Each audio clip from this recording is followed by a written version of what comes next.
We begin this broadcast by acknowledging the traditional custodians of the land on which this match will be played today and pay our respects to their elders past, present and emerging.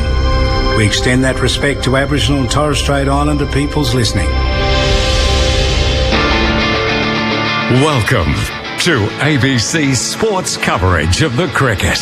Australia versus England in the Women's Ashes. Wareham cracks it away through the offside, picks the gap and extra cover, and that'll be 4 off the bat of Georgia Wareham. Sweep attempts, it pops up in the air, catch taken by Beaumont.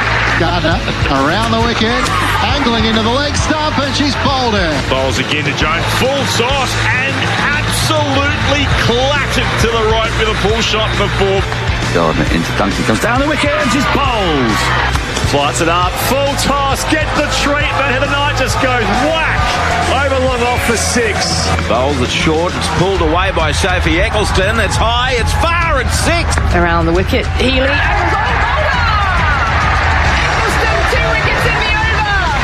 Brown driven away through the offside. That's a lovely piece of time. Grandstand cricket. The Women's Ashes. On your radio. ABC Sport Digital Radio. And the ABC Listener. We want to embarrass the Poms here, not just beat them, we want to thrash them. That is the public mindset of a surging Australian team with 2 games to go in a one-sided Ashes series. But despite the 10-0 scoreline, there are storylines aplenty as we arrive at the Adelaide Oval for the third T20. England, they look like they've finally turned a corner in Canberra, but ultimately fell victim to some wild weather. Can they back it up on a very warm Saturday night in the festival state and secure their first victory of the campaign?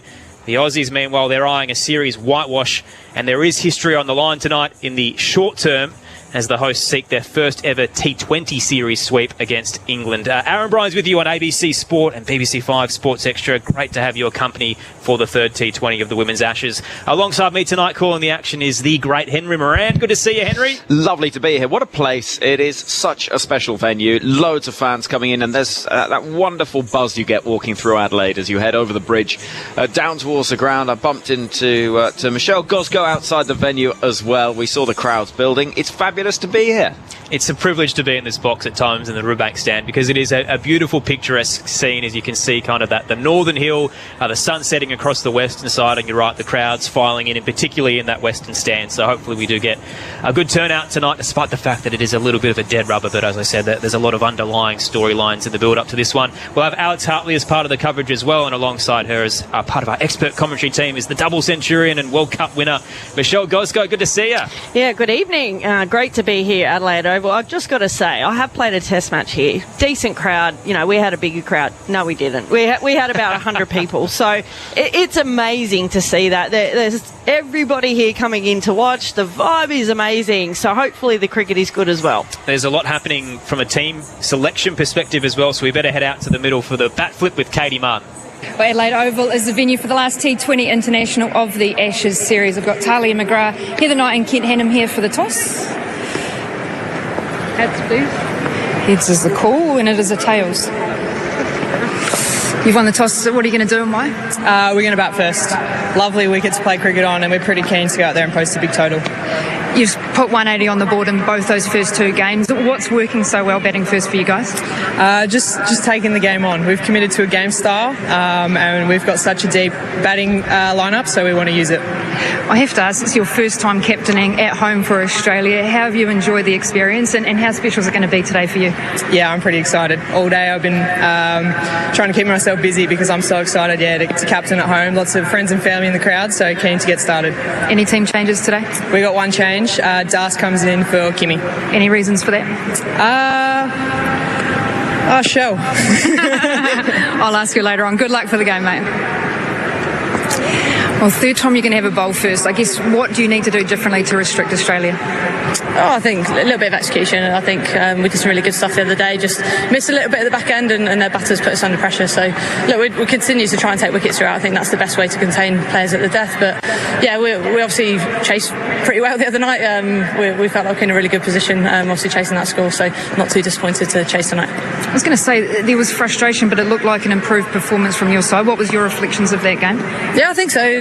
certainly felt like we were in Elsie. The rain sort of decided the end of the match and weren't able to get it to its natural conclusion, unfortunately. But yeah, just definitely improved performance. I thought I love the way we fought with the bat, the way we played exactly how we want to do as a batting group, and hopefully we can do the same tonight. There's a little bit of hope for you at the end there. 5 more balls, you reckon you would have got across the line? Oh, I don't know. You just want the chance to do something special, don't you? It's obviously going to be a really tough ask, but I felt like I was seeing them well, and the pitch was pretty good. Any team changes for you guys? We've made 3 changes. So Lauren Bell's unavailable, she's been unwell, and Sarah Glenn and Maya Boucher sit out as well. Go well, man. Thanks, man. Cheers. Let's news from the toss. Australia have won, and they are going to have a bat first again. Yep. So 3 changes for England as they head into this third T20, attempting to earn their first victory of the Women's Ashes and ensure that Australia don't sweep the T20 side of the campaign and head towards the MCG of the possibility of a whitewash on the line. And Henry, we were chatting off air, Michelle Gosco and I, about this. The names that come in are a bit of a shock. Maya Boucher out is a bit of a surprise, and then you bring in Alice Capsey up towards number 3, who hasn't exactly had an enthralling, last 6 months with the bat, more prolific with the ball. And then you throw Lindsay Smith and Lauren Filer in for Sarah Glenn and Lauren Bell. It doesn't feel like it makes this England side better. It's one of those where you're sort of trying to perhaps rearrange the deck chairs on the Titanic slightly in terms of England's hopes in this Ashes series. Of course, they've gone with the prospect of getting anything positive series-wise, but there are still positives to be gained in terms of performances.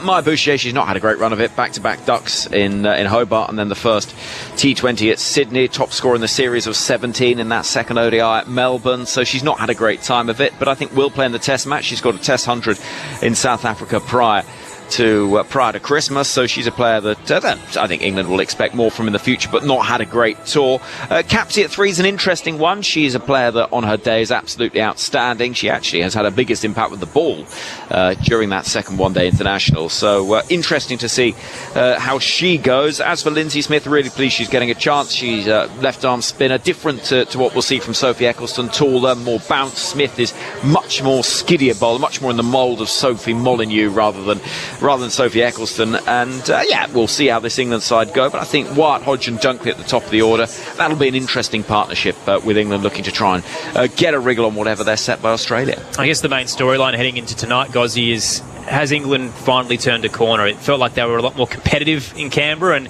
you also hope at the same time that being so close to victory and falling short because of the weather doesn't demoralise you anymore. But do you feel like we're going to see a better outfit tonight? Yeah, I think so. Look, they were better with the ball, a little bit better in the field, still probably 15 runs or so I think they probably gave away. But also at the back end they had Talia McGrath and Grace Harris go a little bit berserk, and that got it up to sort of that 180 mark. It's going to be crucial here. If they can keep it below sort of 170, then I think they're in with really good chance here this afternoon. But yeah, I mean, look, it all depends how they go in the first 5 overs. The one at the SCG, they started disastrously and it didn't get better. So it's important here that they start well, get a catch, get a wicket early, something like that, and then get themselves into the game. I mean, it's no dead rubber, really, is it? It's still an international match. You're playing against England. You want to try and win as much as you can. And it's the build-up before the test on Thursday. Yeah. And you wonder if that's behind Australia's selection as well of Darcy Brown, the local girl, obviously would love to play here, but maybe just to show her off a little bit more before Thursday, because she's probably likely to be in the 11 for that test. Yeah, I think so. And Megan Shute hasn't played a test match for a number of years, so maybe she's the one that misses out, and I think they will go for the extra pace of Darcy Brown. So Kim Garth missing out. I loved it. Shell, the coach, Talia McGrath was obviously, I don't know, or being coy. Maybe she be good at playing black tackle or something. But interesting that she's out. She's been hit a little bit in the T20 sort of form that we've had in this Ashes series. The Australian 11 who did win the backflip and decided to bat first. Georgia Vole and Beth Mooney opening as expected. Phoebe Litchfield and Elise Perry at 3 and 4, followed by Sutherland, McGrath, Grace Harris, who's playing game 51, and then the bowling lineup of Wareham, King, Shute and Brown. So Kim Garth missing out for tonight.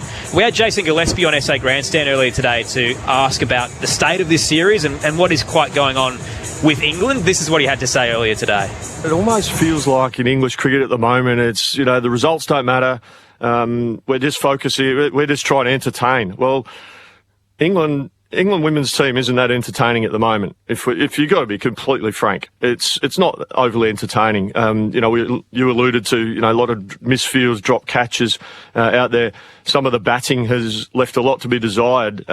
Yes, they're trying to go out there and smack it everywhere. I understand that, but you've got to adapt and adjust to conditions and situations in games. To just go out and play one style and hope for the best. That feels like it's a Hail Mary to me, and I think it's a bit of a cop-out. He didn't hold back, Henry, this morning when talking about the England side. And I was going to ask him originally, is it time for, I guess, the John Ball approach to change? And maybe tonight isn't the night for it, because the Adelaide Oval wicket has produced some big scores in the Big Bash over the last month. And if you ever wanted to play with freedom and hit big, tonight is probably the night for it. But I don't think England do play like that. I think that's the talk. I think that they're pulling the wool over our eyes. To me, the problem at times has been being timid. I don't think they've been overly aggressive. I look at some of the performances, and they had a target of 180 and 300 deliveries at Junction Oval, and they ran out of time. That's not John Ball or whatever you want to call it. That's taking far too long to try and get to a target. So I'm not buying this. You can keep, and the mantra from England has always been, we're looking to inspire and entertain the next generation. What does that mean? I think people at home are getting a little bit fed up with it, and you've got me started now. But it's with the Ben Stokes Bazball team, of which John Lewis was a coach during the Ashes series here in 21-22, which is sort of why he, that message in some ways got transferred across. But with that team, they do entertain. I mean, they are chaotic, and it's complete madness. You never quite know who's going to win and whatever else. And they're infuriating at times, but they are aggressive and they maintain their aggression. I'm not sure this England team do that. To me, they feel timid, and that's where they come unstuck. I don't know what you'd say. I agree with you. I haven't seen, the only thing I've seen that's been aggressive is Sophia Dunkley at the SCG. That's it. I actually think they haven't been allowed to be aggressive because the bowling's been that good and the fielding. So then they've gone, okay, well, I need to respect my wicket a bit more. So I agree with Henry. I just think it's one of those sort of very easy phrases that teams can use. Oh, we're inspiring and entertaining the next generation. What does it mean? I think it's very political. It's sort of, I think what would inspire and entertain the next generation of England fans, I think Australia fans have been inspired and entertained, make no mistake, but I think what would inspire England fans is a bit of grit and a bit of game smarts, and actually nothing entertains a crowd or delights a crowd more than success on the field. Yeah. And so, I think that if England are going to go for the Hail Mary, as Dizzy says, then go for it. But don't play this in-between game and then tell us at the end of it that what we've seen isn't what we've seen, because we've got eyes. We can see what's happening out there. Well, bowl a bouncer first ball. Show them that you mean business. Come here. I want to see the mongrel from the English side. We've got a really important test match, and we want to see that as well in that. And a lot of these players will be playing in that test match. The concerning part for them, as Henry touched on, is Australia has scored 180 plus in the last two T20s, and it's the first time in history they've ever done that. So it's a good wicket. They could go anywhere near 200 tonight if they continue that way, but England will hopefully try to rein them in. Their 11 for tonight, we've got Danny White-Hodge and Sophia Dunkley batting at 1 and 2 when they eventually begin their run chase. Alice Capsey at 3 is one of the inclusions. Now Siva Brunt at 4, followed by Heather Knight, Amy Jones, Freya Kemp, Charlie Dean, Sophie Eccleston, Lindsay Smith and Lauren Filer. The text line as well, if you want to get in touch across the night, 0467 920 222. Australia won the bat flip and elected to bat first. And to get us going for Grandstand Cricket on ABC Sport, I'll hand it over to Henry Moran. Thank you very much indeed, Aaron. Well, maybe this is the approach that is going to be a little bit of a shift, Ozzy, because we're going to have spin first up, because I can see at the far end of the ground, Lindsay Smith into the side and into the bowling and action straight away. Yeah, good. I like this. Different. Something different. Georgia Vole will go after it. So if she does get a hold of it, look out for the slog sweep, because she will play it. We saw it used to great effect in the WBBL. But if she gets it wrong, look out. So I like this. Well, let's see. The two fielders in the deep for England are on the leg side. We've got a fine leg and a backwards square leg as well, out in front of that stand over to the east. As this ground, which we're looking up towards the north, grass banks in the distance, Bay Fleeks. It's just, what a view. Yeah, it's fantastic here, and no chance of a thunderstorm tonight, hopefully. So we shall see. Fingers crossed from a weather point of view, meteorologically speaking. we need to stay clear of the rain, because whether or not England would have won that game, we were denied a fabulous finish at Canberra. Just add to the drama of the Ashes. Yeah. And it's not been short of it. It's just so far not been a particularly close series. I think it's fair to say Australia 10-0 up. Can England find a way of getting points on the board, or will it be more Australian dominance? The left arm spin of Lindsay Smith from the far end, and immediately a little bit of bounce as the ball skews off the shoulder of the bat of Mooney and drops towards Alice Capsey. One of 3 England changes today. And I can hear the strains of Jerusalem. Oh, there we go. There was extra bounce there, absolutely. Lindsay Smith bowls a quicker ball, which is punched through the offside. He's going to beat the infield, beats the dive of Heather Knight, and Dunkley in pursuit will haul it in, but a couple of runs are taken. First time I think we've heard that this series. Is this what they need? Maybe. Wow. I've got to say, like the Australians, we just say Aussie, Aussie, Aussie, oi, oi, oi. We don't have much. English players do, and supporters. There's a few flags around from England. Mooney will slice away. Lovely, lovely guiding stroke to beat Alice Capsey at backward point. She's done very well to hold it in, though, Capsey, losing her sunglasses in the process. I saw she and Sophie Eccleston and coach John Lewis deep in conversation over a coffee this morning. I also saw Georgia Vole hurtling around the streets of Adelaide on one of those scooters that you can hire. Oh, my word, really? No chance of me being on one of those. Can't even stay on my 2 feet. Here comes Lindsay Smith at the far end of the ground. 4 without loss Australia, and there'll have to be 5 without losses. It's clipped down the ground for a single. And so we've got Amy Jones keeping wicket for England once again. She's had a topsy-turvy tour, I think it's fair to say, and good moments with both gloves and bat, but innings at Junction Oval will still be haunting her, where she miscounted the number of balls in a crucial penultimate over and left Lauren Bell on strike to be bowled. Well, there's good applause from the Australian and England fans after that stirring rendition of Jerusalem. We'll be hearing plenty of that in less than 12 months' time. Here we go. There's the Aussie, Aussie, Aussie. Well, oi, oi, oi. It's always our response. Men's Ashes series gets underway later on this year. Hear it all across Grandstand and Test Match Special. This is sliced at by Vole and missed by the young Australia opener as Lindsay Smith gets one to skid through it. So what she does well is it's zippy and skiddy and awkward to hit.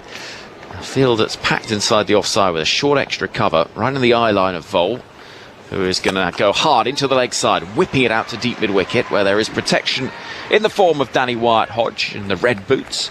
You can see immediately, Gozzy, quick outfield this. Yeah, absolutely. And you're right about Smith. She's a real skiddy bowler, isn't she? A little bit more like an arm sort of ball that she does bowl. And that one there wasn't the second last ball there before at the end of that over.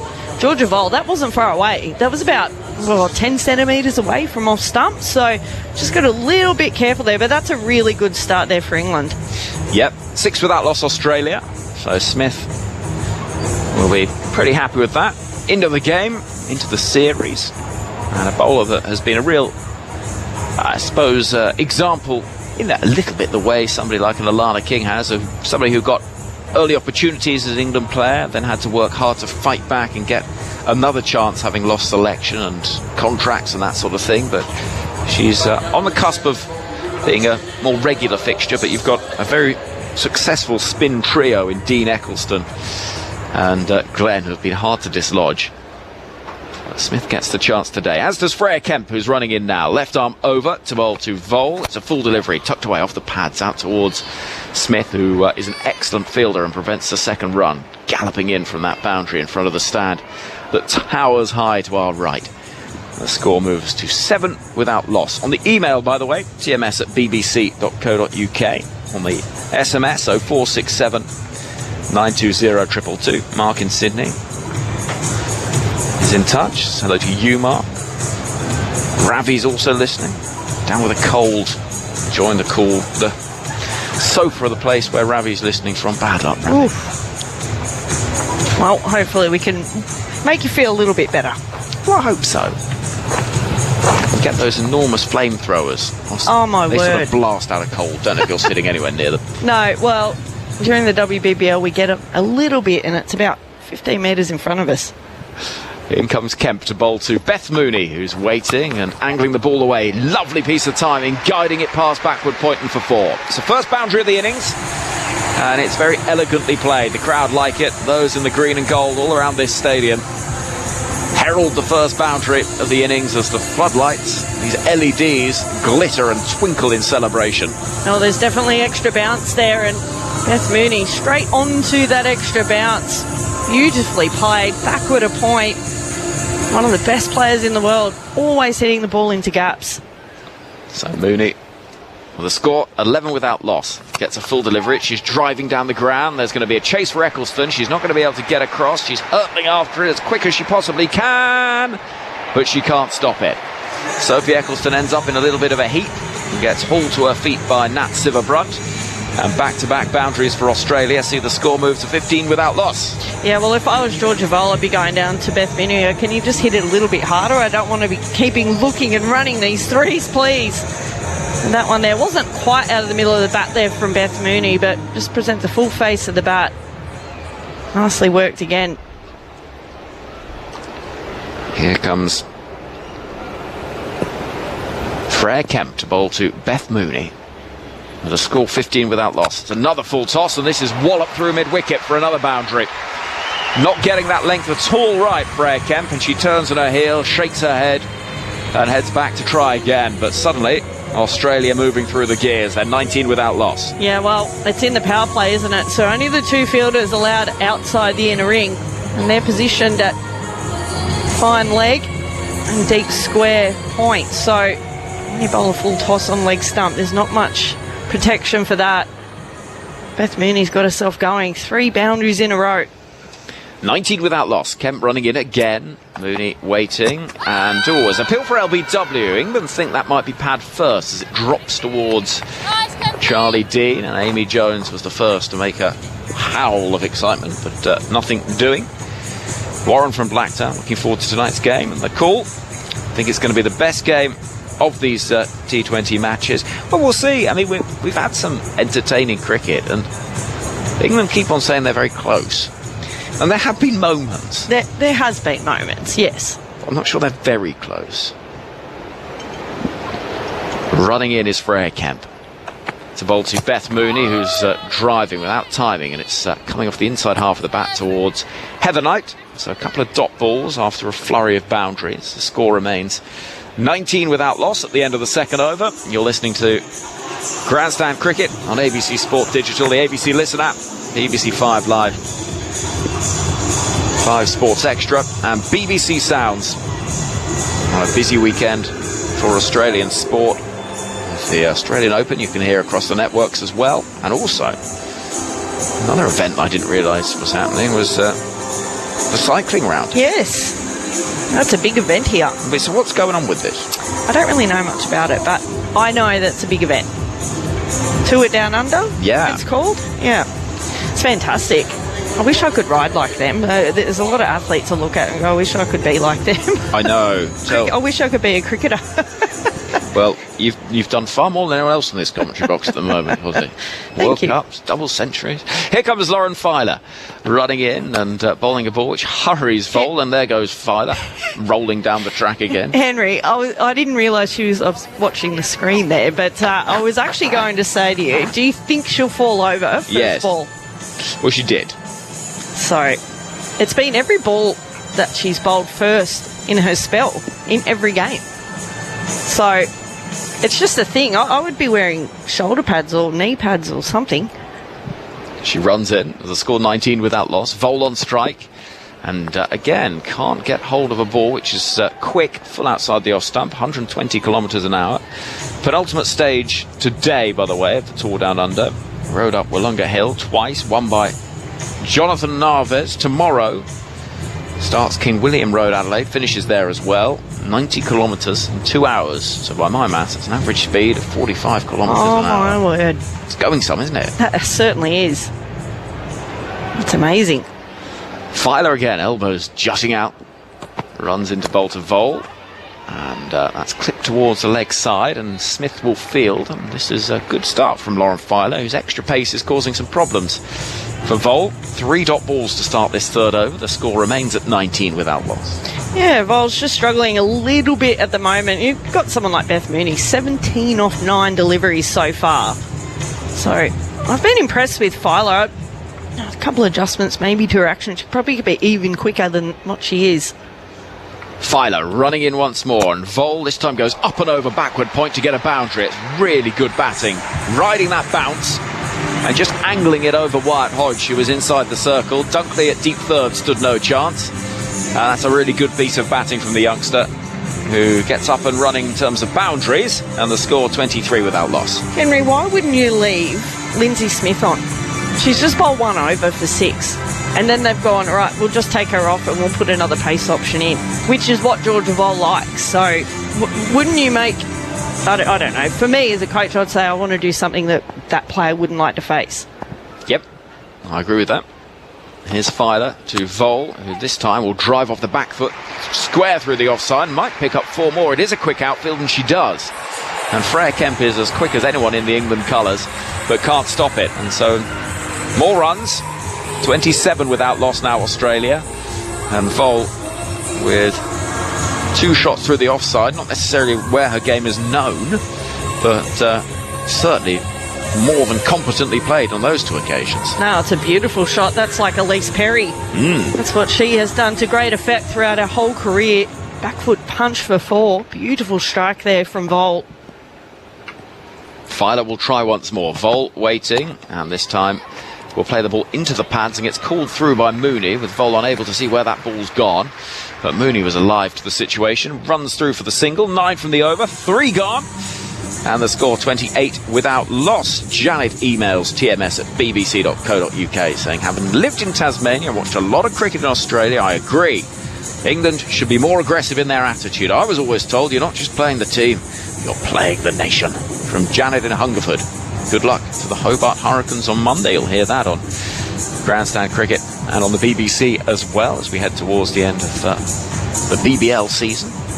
I'm a Thunder person. Born in Blacktown. Well, You've already had someone. Yeah, you can't not Warren be. from Blacktown, great place. That's where I was born, so only the best from the West. David from Pakenham makes a really good point actually on the SMS 0467920222. Hello Henry and the team. Difference in my opinion between the teams is that when England have got on top of the batting of Australia, Junction Oval in particular. More in a moment. Here comes Charlie Dean into the attack with the off spin, and Vol will drive through the offside, beats the dive of the fielder, and Lindsay Smith goes sprinting towards deep extra cover, gets the ball maybe 5 yards inside the boundary with a couple of runs taken. 30 without loss now, Australia. When England have got on top of Australia, the fielding then of Australia has been able to support the bowlers, keep the pressure on England with the bat. I think that's a really good point from David. It's the all-round pressure you get. You're never given a moment to let up. Charlie Dean moving into bowl to Vol. Peel for LBW is not particularly optimistic. As she went to sweep, it was going down that leg side. Yeah, I completely agree. It's been that dot ball pressure, hasn't it? That's been applied to England. Yes, Dino! So Dean again is going to walking in past the umpire, and Vol goes hard at the ball down the ground towards Siverbrunt, who will field it long on below us. In this fabulous venue, which is along the banks of the River Torrens. You get the runners, the cyclists up and down all day long, the most glorious day. Well, Henry, they call it Radelaide for a reason. It's cool. It is cool. And there are some, you see some sights.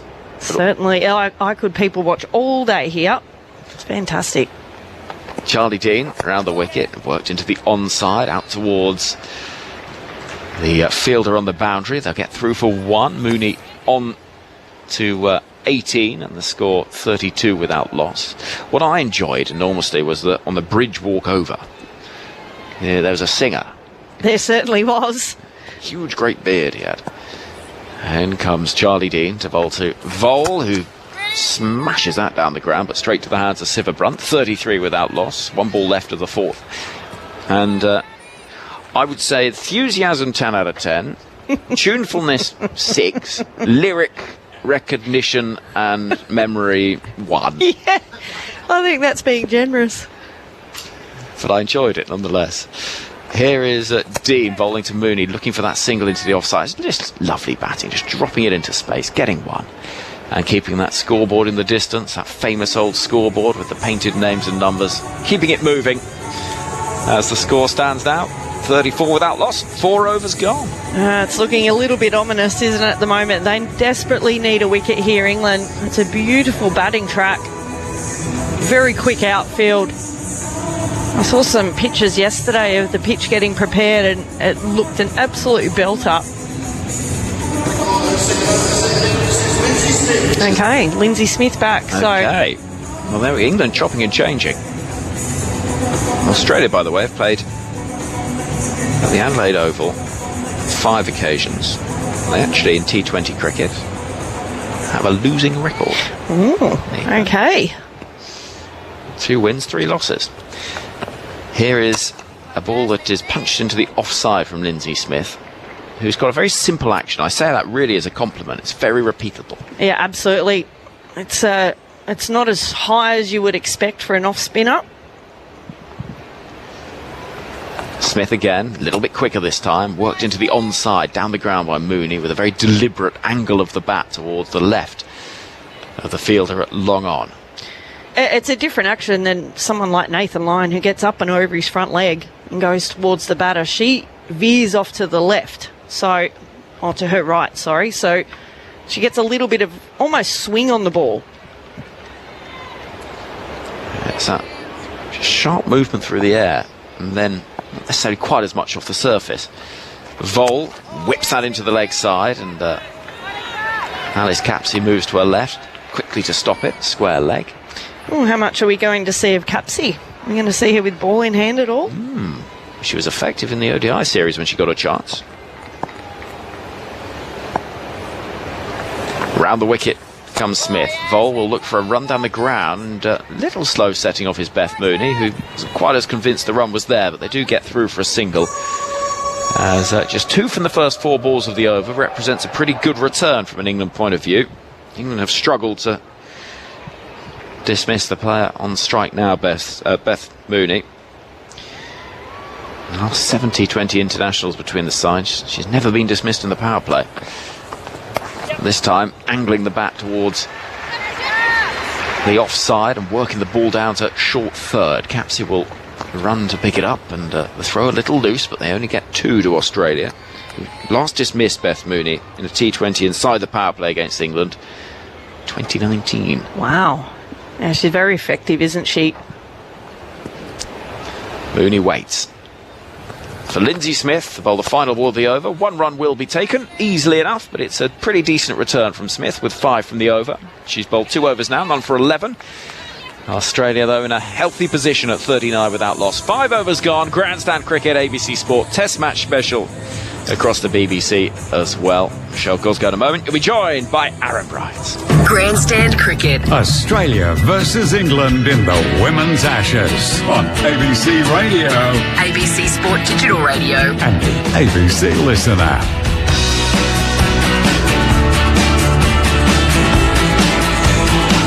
Just cruising along, the Australian opening duo after winning the bat flip and deciding to bat first. Beth Mooney on 23, Georgia Vole on 16. Aaron Bryans and Michelle Gosgo with you for Grandstand Cricket on ABC Sport and BBC 5, Sports Extra and BBC Sounds. Neil says having a mix of English and Australian commentators and experts always makes for interesting listening. Loving your coverage. But Alex Hartley still to come. Gozzy. And Charlie Dean back into the attack from the southern end, rocking back. Mooney slices it to backward point, quickly fielded as they take a single. None for 40, Australia. I like to think I'm a little bit loose sometimes in the comments box, but Alex takes the cake. Makes me feel very straight and narrow. She can't sit on the desk like she did at Canberra because it will break. It will break here. Terrifying scenes when the moth flew in and she nearly fell out the window. Dean now bowling to Vole. Plants her feet, drops down and sweeps through mid-wicket. We've got White Hodge waiting on the rope, so just the single again. None for 41, Australia. Just cruising along at a run rate of 7.7. Well, they're back in voice. The English supporters here at Adelaide Oval trying to get their team up, get this first wicket. Dean's making a couple of changes for the left-handed Mooney, so the deep cover will come across to more of a long off. We've still got the planted deep mid-wicket in the final over of the power play.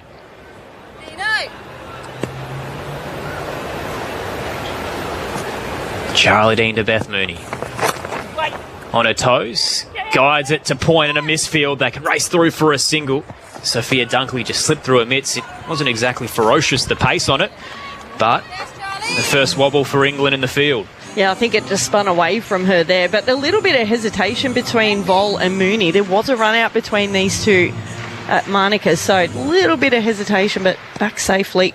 A few singles they haven't been comfortable with tonight. 3 to come in the 6th. Australia none for 42. A right-handed bowl now. Leans forward. The on drive. White Hodge waiting on the rope at long on. Another single. None for 43. Oh, bring back the power surge. 6 overs, boring. I said this the other night. Yeah, 4 and 2 seems to work quite well. Well, it's tactical too after the 10 overs. You've got to figure out sort of when do you take it. Makes it more exciting. Add more drama. One. Yep. Mooney now. Awaits Dean, drops down, punches it into the point, or short point field, and it bounces straight towards Heather Knight, so no run. Well, so far, the spinners have been very effective on this surface. A little bit of extra bounce. Good crowd attendance. The lower side of the western stand is pretty full. Charlie Dean to Beth Mooney. Leans forward, gets it just past Dean, diving to her left, and again White Hodge forced to work on the long on boundary rope. Another single, none for 44 Australia, with a ball to come in the 6th. Well, that'll be the end of the 6th over. So the end of the power play, Australia none for 44 after winning the bat flip and electing to bat first. Mooney's on 26 from 19. Georgia Vol 18 from 17. The text line 0467 920 222 if you want to get in touch. The tennis is on at the moment. The women's singles final between Arinya Sabalenka and Madison Keys. I say on at the moment, it's about to start. So we'll keep you up to date with that across the night. The number 1 seed against the 19th seed American and the winner of the Adelaide International, Madison Keys. So might have a few fans here in South Australia looking for the upset. Absolutely. How good is summer in any state in Australia? It's fantastic. Cricket, we've had the test series, the men's test series, now we've got the women's test series, the cycling, tennis. Tom's got me here on the text line. I've been saying bat flip because I've been doing too much Big Bash. Oh, it was a coin toss. Yep. Thanks, Tom. I would have kept going with it, so I needed someone to call me out. Eccleston to Beth Mooney, turns and pulls through backward square leg. Rolls down to Dunkley in the deep. They thought about 2. Mooney was halfway down the track. It was never a chance. I wasn't paying quite attention to the field there. None for 45 Australia. You could bring the bat flip in for coin tosses, couldn't you? Oh, it's very gimmicky. And half of the time in the BBL and the WBBL, they don't pay attention to who called what. They've got to do it again. What about if it lands on the side? I haven't seen that. Oh, no, we have. I think we've seen that once, yeah. Vol's on 18. Eccleston into her from the northern end. Turns it to the open onside. Single on offer. It's almost a sprint in from the deep for Freya Kemp, who started at the Edwin Smith stand and raced all the way to the infield. Kept it to 1. Australia continue to move on. None for 46.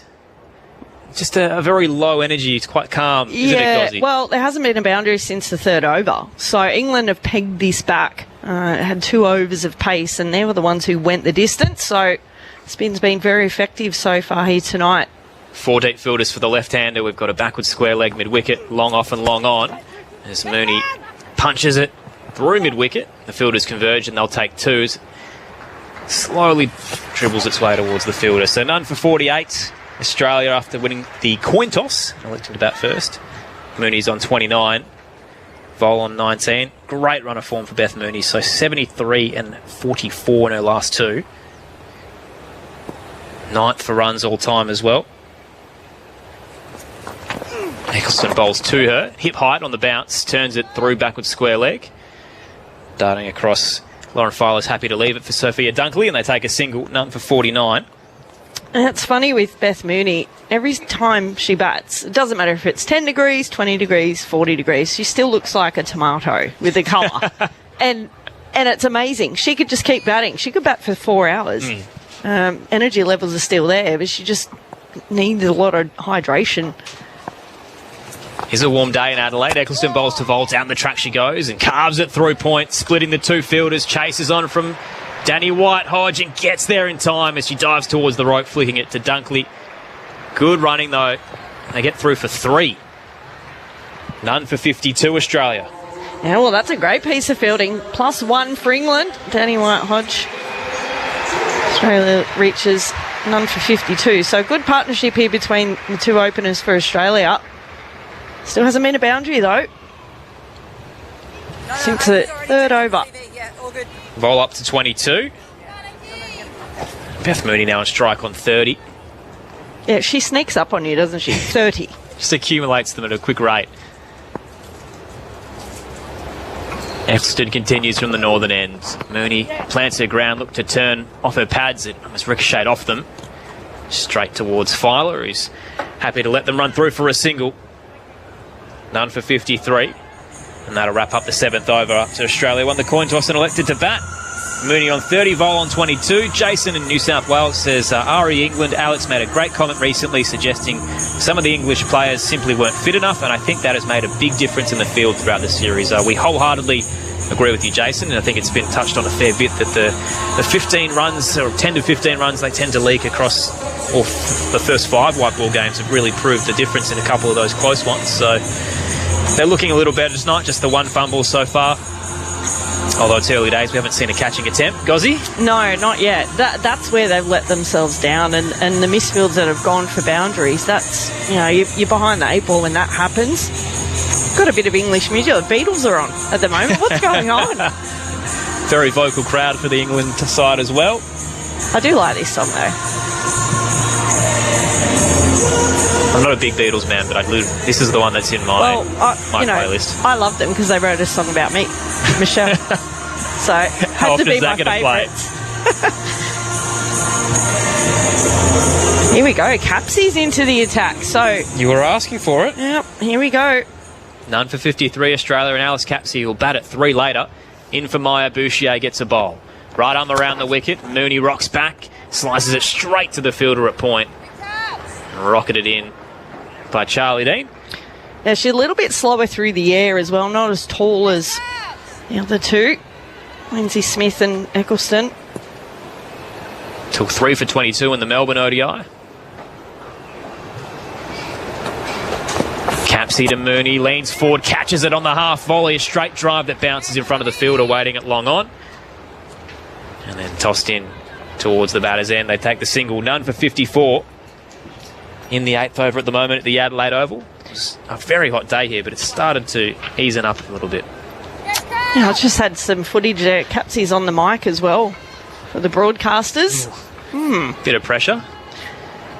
I don't mind it in the BBL and the WBBL, which is a bit more gimmicky. I don't really rate it in international cricket. Yeah, I'm kind of with you. Capsey to Vol, leans forward on drive. She pushes it down towards Charlie Dean in the deep. Yeah, none for 55. It doesn't really have the same feeling of, you're never going to laugh when you drop a catch anyway, but if you've got, your colours on, your country colours on, and that happens, I'm kind of with you there. I wouldn't like that.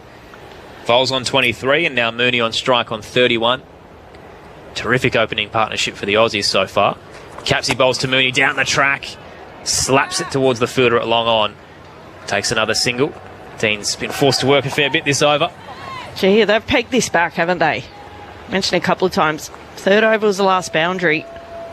Very, very effective, the spinners here for England. None for 56. 2 balls to come in the 8th. So Australia fresh off consecutive 180-plus scores. Might not get anywhere near that tonight if they continue at this rate. Capsey to Vol. Catches it in the slot. Slog sweep. That'll be taken at mid-wicket. Looped into the air. White-Hodge came off the rope and takes a comfortable catch for England. The first wicket falls, a breakthrough for the visitors. 1 for 56 as Vol departs for 23 off the bowling of Alice Capsey. Yeah, well, that was on the cards, wasn't it? It was sort of that pressure release there for Vol. During the WBBL, she used that to great effect, the slog sweep, but just did not get anywhere near the middle of the bat. Didn't get the extension through the arms. And that was a really good catch there from Danny White-Hodge. And well done to England. Pressure on, dot ball pressure, and Capsey comes in and gets the first wicket. Yeah, Energy right down here at the Adelaide Oval for a decent crowd in on this Saturday night. But as we know, throughout this series, it does not get any easier for England as Australia back quite deep. Phoebe Litchfield out to the crease, fresh off 17 of 15 deliveries at Monaco and averaging 18 across this series, 36 at T20 level. The youngster ready to rock and roll at number 3 for Australia.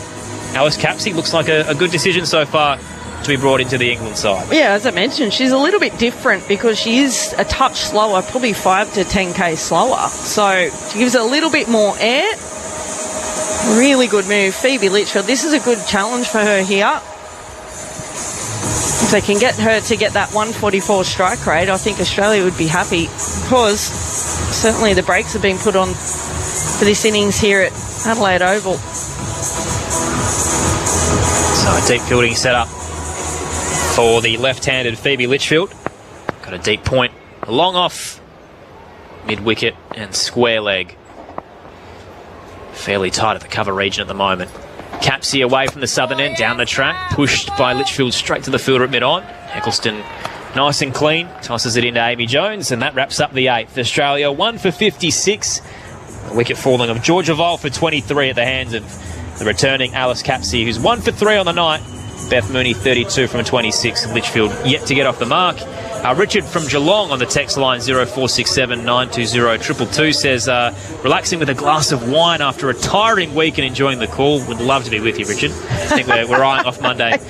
Quick query, how many of the England players have played in the WBBL and have they done better in Australian conditions? A fair few of them have. I did write down a larger majority of them in my notes because I do like to compare that of how they've been from the WBBL to now. I know Tammy Beaumont certainly did. She averaged 21 this season, obviously not in the side tonight. Who else have I got in here? I think it was about half. Yeah, there's a fair few of them. I kind of wrote down the more relevant ones in terms of what they did. Lindsay Smith played just the one game and now finds herself in the England 11, but she was with the Renegades and had a wicket in that one game. But it's a fair few of them. Lauren Filer back into the attack from the northern end.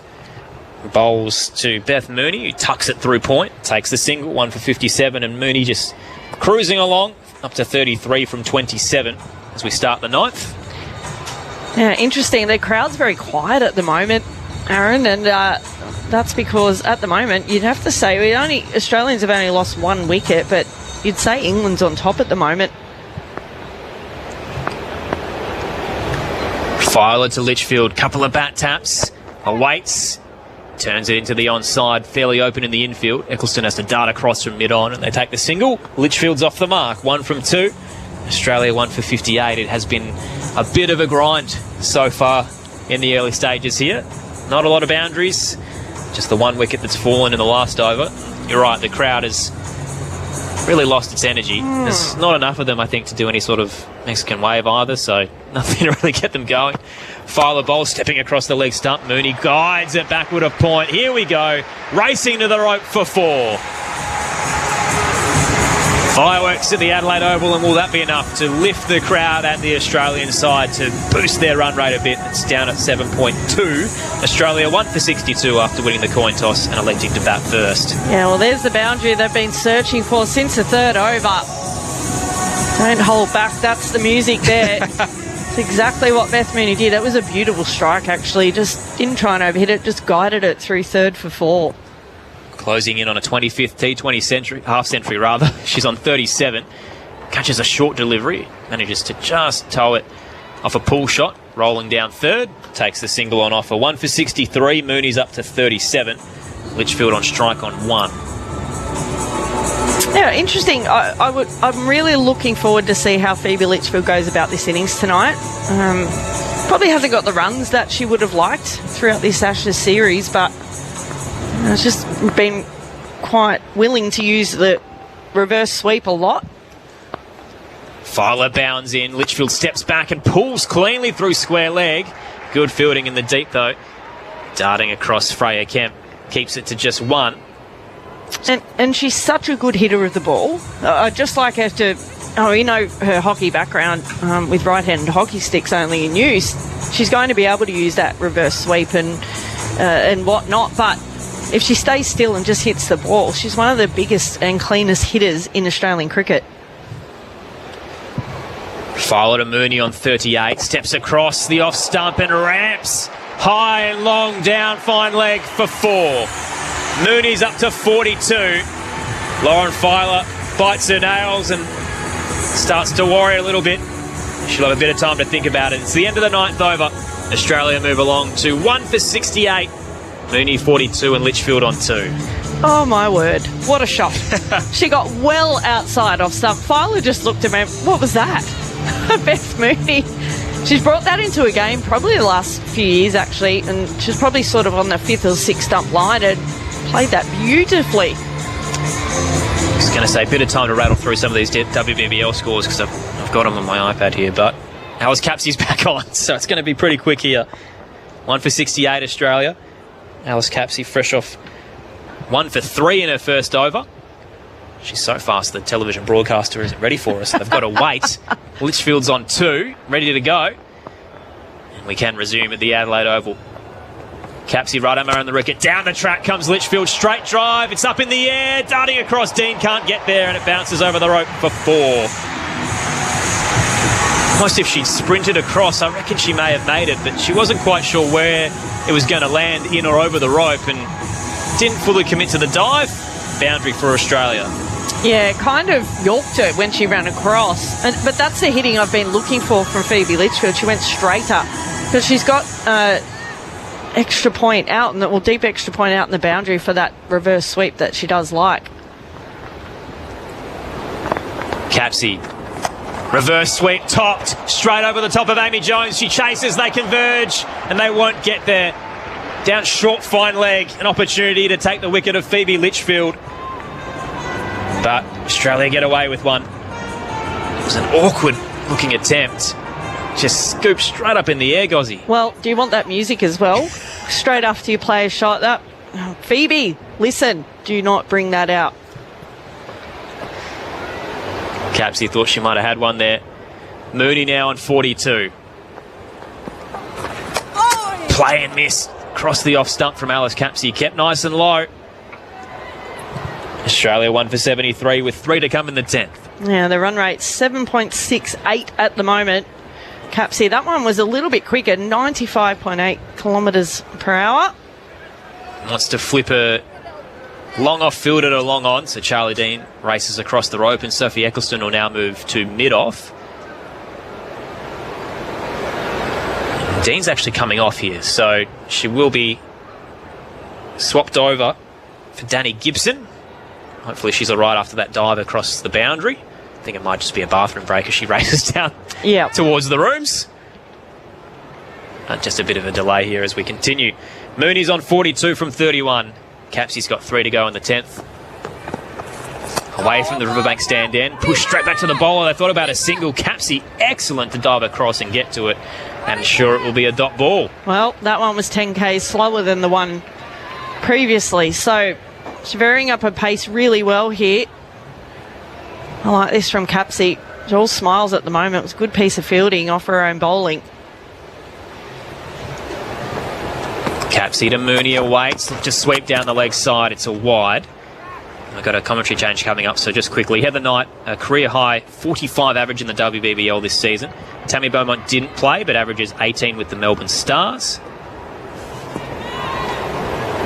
Sophie Eccleston had 11 wickets in 7 games in the WBBL. Capsey bowling to Mooney. Taps her bat, steps across the leg stump and guides it straight to cover. Heather Knight's there, and a good quick throw in as well. Charlie Dean's about to play in the WPL. Danny White-Hodge averaged 17 in the WBBL with the Hobart Hurricanes. So there's plenty of them that have been down in Australia and know these conditions. To answer your question on the text line, Capsey to Mooney on 42. Dinks it into the onside. Wants 2. Not sure if it's there. Darting in off the rope. Lindsay Smith will get there and they will get home. Quick running from the Australians to wrap up the 10th. 1 for 76 after winning the coin toss and electing to bat first. Mooney's on 44. Litchfield's on 7. Double change coming up for Grandstand Cricket on ABC Sport. Henry Moran coming in alongside Alex Harley. Grandstand Cricket. Australia versus England in the Women's Ashes on ABC Radio and across the UK via the BBC. So halfway stage, Australia in a good position without having totally taken the game away from England. Just the 1 wicket down, 76 on the board. Mooney again proving a thorn in the side of this England team, with drinks being taken out in the middle. A vision in coral arrives to my right. Coral, are we saying, for that outfit today, Al? Yeah, I'll take coral. Yeah. There we go. Yeah, why not? Why not? How are you? Very well. What have you made of this start then to the game that we've seen Australia, I think, build nicely into? Yeah, I think England, to be honest, are on top of the game at the halfway stage. Do you? Yeah, I really do. I think the spinners have been outstanding. They've kept things tight. There's a couple of drop catches in that capsy over, opportunities created, but it looks like a wicket to me that's slightly stoppy, slightly too paced, so there's not massive turn in the surface, but it's just doing enough that it's not so easy to get the ball away. Well, there we go. By the way, Aussie Open, women's final. Madison Keys off to a good start, leading Marina Sabalenka 2 games to love. Keys breaking the serve of the defending champion and opening game of the match. So we'll keep you up to date with that, as well as everything that is happening here, of course, at Adelaide Oval, where it is the 3rd and final T20 match of the Women's Ashes series, with England having lost all 5 matches so far. Australia have been absolutely outstanding. As bad as England have been, Australia have been excellent, and they're looking to try and seal the clean sweep. What do you make of Grace Harris? We want to embarrass England. I mean, why not? Why would you not want to embarrass England? I mean, you win 16-0 is pretty embarrassing, isn't it? And I think that comment might have fired England up ever so slightly, because they won't want a whitewash, and the fact that Grace Harris and Australia are thinking about that, it might give England that bit between their teeth to be like, shut up. But yeah, I love Grace Harris's comments. Yeah, I don't mind it. I don't. A little bit of chat, something a bit punchy. Why not? England have been good with the spin. They're going to turn to the medium pace with a keeper standing up of Nat Sciver-Brunt. 2 left-handers in the middle in Litchfield and Mooney. Mooney is the leading run scorer by almost 100 runs across this series. She's up to 253 runs, which is pretty good going from this mighty Australian left-hander. See the Ashes ignite. That's what the scoreboard reads. Said that all over centre of Adelaide as well. As in comes Sciver-Brunt, and Litchfield with an inside edge down to the left of Lauren Filer will pick up a single towards short fine leg. We've got Phil isn't a deep but backward square leg, deep mid wicket, long on, and a deep cover as well. We like Adelaide, don't we? I love Adelaide. Do you know, I always have this debate. Everyone says Adelaide's their favourite cricket ground. It's not my favourite cricket ground, but I like it, the city. Rocking up on the toes, picking up a single out to Lindsay Smith, running in from the cover boundary as Mooney moves serenely towards her 50. 45 now from 35 balls. It's 1 for 78. I like the nightlife, I like the coffee, the shops, the food. I don't hate the cricket ground, but it's not my favourite. What is your favourite? Don't be boring, say Old Trafford. No, it's not. Here is the next delivery drilled down the ground from the bat of Litchfield, who will pick out long off to get a single. 79 on the board, 1 wicket down. If we're going atmosphere, the Oval. Okay. I loved playing at the Oval, and I like commentating there now. There's also a bit in it for the bowlers, but it's also a batter's paradise as well. Yeah. It's a good contest. Round the wicket comes Nat Sciver-Brunt from the far end. Mooney hammers that out towards deep cover, where Lindsay Smith has been a real asset in the field for England tonight. She seems to have almost, dare I say it, been quite Australian in her movements. If you see what I mean. She's a whippet. Yeah. She's fast. She's very, very fast. And we spoke to John Lewis last night, the England coach, at the team hotel. Some interesting quotes. Here comes Sciver-Brunt. This is hammered into the leg side. Could be a chance of a catch in the end. Not quite. It's almost sort of yorked Danny White-Hodge running in from the boundary at deep mid-wicket. And they will get back for a couple of runs. So 6 from the over thus far. The score moves to 1 for 82. It wasn't far away from the England fielder. Yeah, just dropped short of Danny White-Hodge, who's running around, and it just bounces on her toes. So you could say it carried, but it would have been an absolute specky.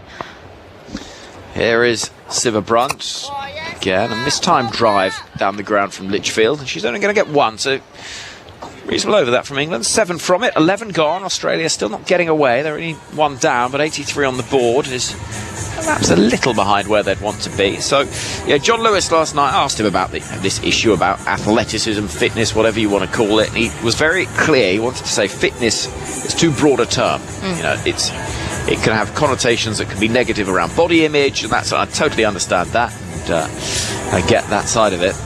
But he did say Australia are more athletic, agile and powerful than England, but it's not the reason for the gulf between the sides. He also said that's because they do the Bondi to Coogee walk. Well, not quite. That's not... That was mentioned, but it wasn't the reason.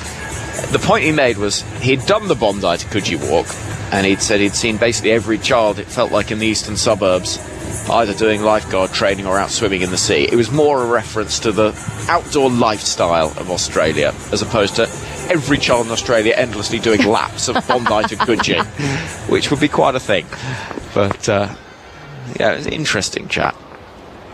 Sophie Eccleston then. 8 from her first over. She's bowling her second now. And, bowls a beautiful, beautiful bowling from Sophie Eccleston. Just a little bit of pace taken off it. As she went to sweep it, Phoebe Litchfield, she missed. Eccleston strikes, and England have got a second wicket. Yeah, and of course it's the world number 1, Sophie Eccleston. This time just keeping the stumps in play to the left-hander. Phoebe Litchfield looking to sweep the ball. It wasn't there. Pace taken off, slightly full from Sophie Eccleston. And it clatters into middle and off stump. And England, again, as they have been throughout this T20 series, are on top of this game. It's just, can they stay on top of the game for long durations or until the close of play? Well, Australia will see Elise Perry come to the middle, so it's going to be a left-hand, right-hand combo. Yeah, Perry's not... Sorry, Perry hasn't had a great series, has she, with the bat in the T20 format? That's rather reinvented herself as a T20 cricketer in recent times. And, yeah, not a great run of it, really. 2 and 7, something like that? Yeah, 2 and 7, 2 in the final ODI, 14 at North Sydney, and then that 60 at Melbourne, which has been the telling contribution in a low-scoring game. But otherwise, not necessarily the return you might expect from someone with her record and the ludicrous tally of 11 Ashes series. Just frankly silly, isn't it? Ridiculous. So Australia 83 on the board, 2 down in the 12th. Here's Eccleston to bowl to Perry, who comes forward to drive towards Eccleston, and she's fumbled it. Goodness sake. She's annoyed at herself as well. So am I. Just given Perry an easy single there as Sophie Eccleston.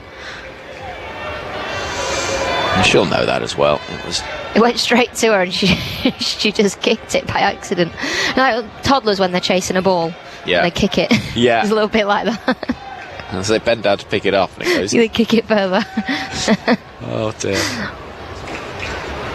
Lovely sound around the ground. Occasional toot-toot of a trumpet from the England supporters. Oh, where'd the Barmy Army come from? Yeah, I know. Around the wicket comes Eccleston. Big appeal for LBW. Mooney is not going anywhere at the moment because it has been given not out, but it was full. It looked pretty straight. England are in conversation. Knight, Eccleston, Jones come together. And they'll be tempted, given that it's Beth Mooney, and indeed they're going to have a look at it. So we're going to go upstairs to join Ben Treloar and see what he's got to say. Has it pitched outside leg? That's the only question here for me. TV umpire to director. Got a player review for LBW. The on-field decision was not out. It's a fair delivery. Can we move to front-on vision? Let's have a little look at the first view, which will give us a guide. And high-fiving and smiling out there. Oh, no, that's pitched in the line. Coming across the bat there. Can we check that with Ultra Edge? What do you reckon, Al? Is it going too far across her, maybe? I immediately put my finger up, to be completely honest. I gave it out. Well, you do like to. I think you're quite a sort of generous umpire when it comes to left arm spin. Well, yeah. Team. Got a gap there between bat and ball. Satisfied. No bat involved. If I was an umpire, 11 would play 12. All LBW. Well, I know. It'd be lethal. Just building ball tracker. Stand by. They're building ball tracking. So that'll give us the answer in just a moment. So original decision was not out. Here we go. Ball's pitching outside. We'll go back to Eloise on field, and I'll get you to stay with your not out decision. You're on screen signal now. So good call from Eloise Sheridan, not out, and you absolutely good call from you, Alex. It was, wasn't it? You nailed that. Yeah, it just didn't. I don't know. Obviously, the ball would have gone on and hit the stumps, but it just didn't feel quite right. But it was well bowled from Eccleston. And this is chipped in the air by Mooney into space on the leg side, and Perry isn't quite quick enough to turn for the second run, but because Lindsay Smith's there. I know, making a huge difference actually, saving runs. Yeah. Sophie Eccleston, by the way, has dismissed Elise Perry in 3 of the last 4 T20 matches in which she's bowled to her. So it's a good match-up from England's point of view. Eccleston gets Sophia Dunkley to go a little bit straighter at mid-wicket, and here comes Eccleston. Edging is Perry. Oh, that's lucky. And she's going to get 4 for it, down towards the fig trees in the distance. And Eccleston stands and rather resembles Mooch Scream with the hands framing the face in a expression of anguish. And Australia get a rather fortuitous boundary. 89 on the board now, 2 down. It's well bowled from Eccleston. There will have been a slight part of her that thought maybe I should get a slip in. That would have gone straight to Heather Knight had she have been at slip. Yeah, it would, wouldn't it? No one protecting the boundary behind square there, as the next ball is going to go working to the leg side. It's a good piece of fielding by a diving Capsey, who moves quickly to her right. End of the over. Decent one, and Eccleston concedes just 6 from it. 89 for 2 Australia. I mean, what do you think England would feel confident chasing, dare I ask? It's a great question. I think 160. Oh, you'd say 160? Yeah, I think look how close they got the other night. I think they're... Alright, let's go 155. Alright. Take 5 off. In the tennis, by the way, Madison Keys double break in the opening set of the women's singles final at the Aussie Open, leading Arina Sabalenka 5-1 in the first set. So there we go. Reigning champion under pressure. England going for more spin. I mean, it's been... Spin to win tonight. It has been spin to win. It has, and actually the spinners have bowled really well. And I think Australia are only going at 7.5 and over, just less than 7.5 and over. England will be really pleased with that. Dean bowls to Mooney, who comes advancing, charging forward to clip towards long on for 1. She moves to 48, and Australia 90 for 2. If you want to get in touch on the SMS, 0467920222 in Australia, and on the email, wherever you might be, tms@bbc.co.uk.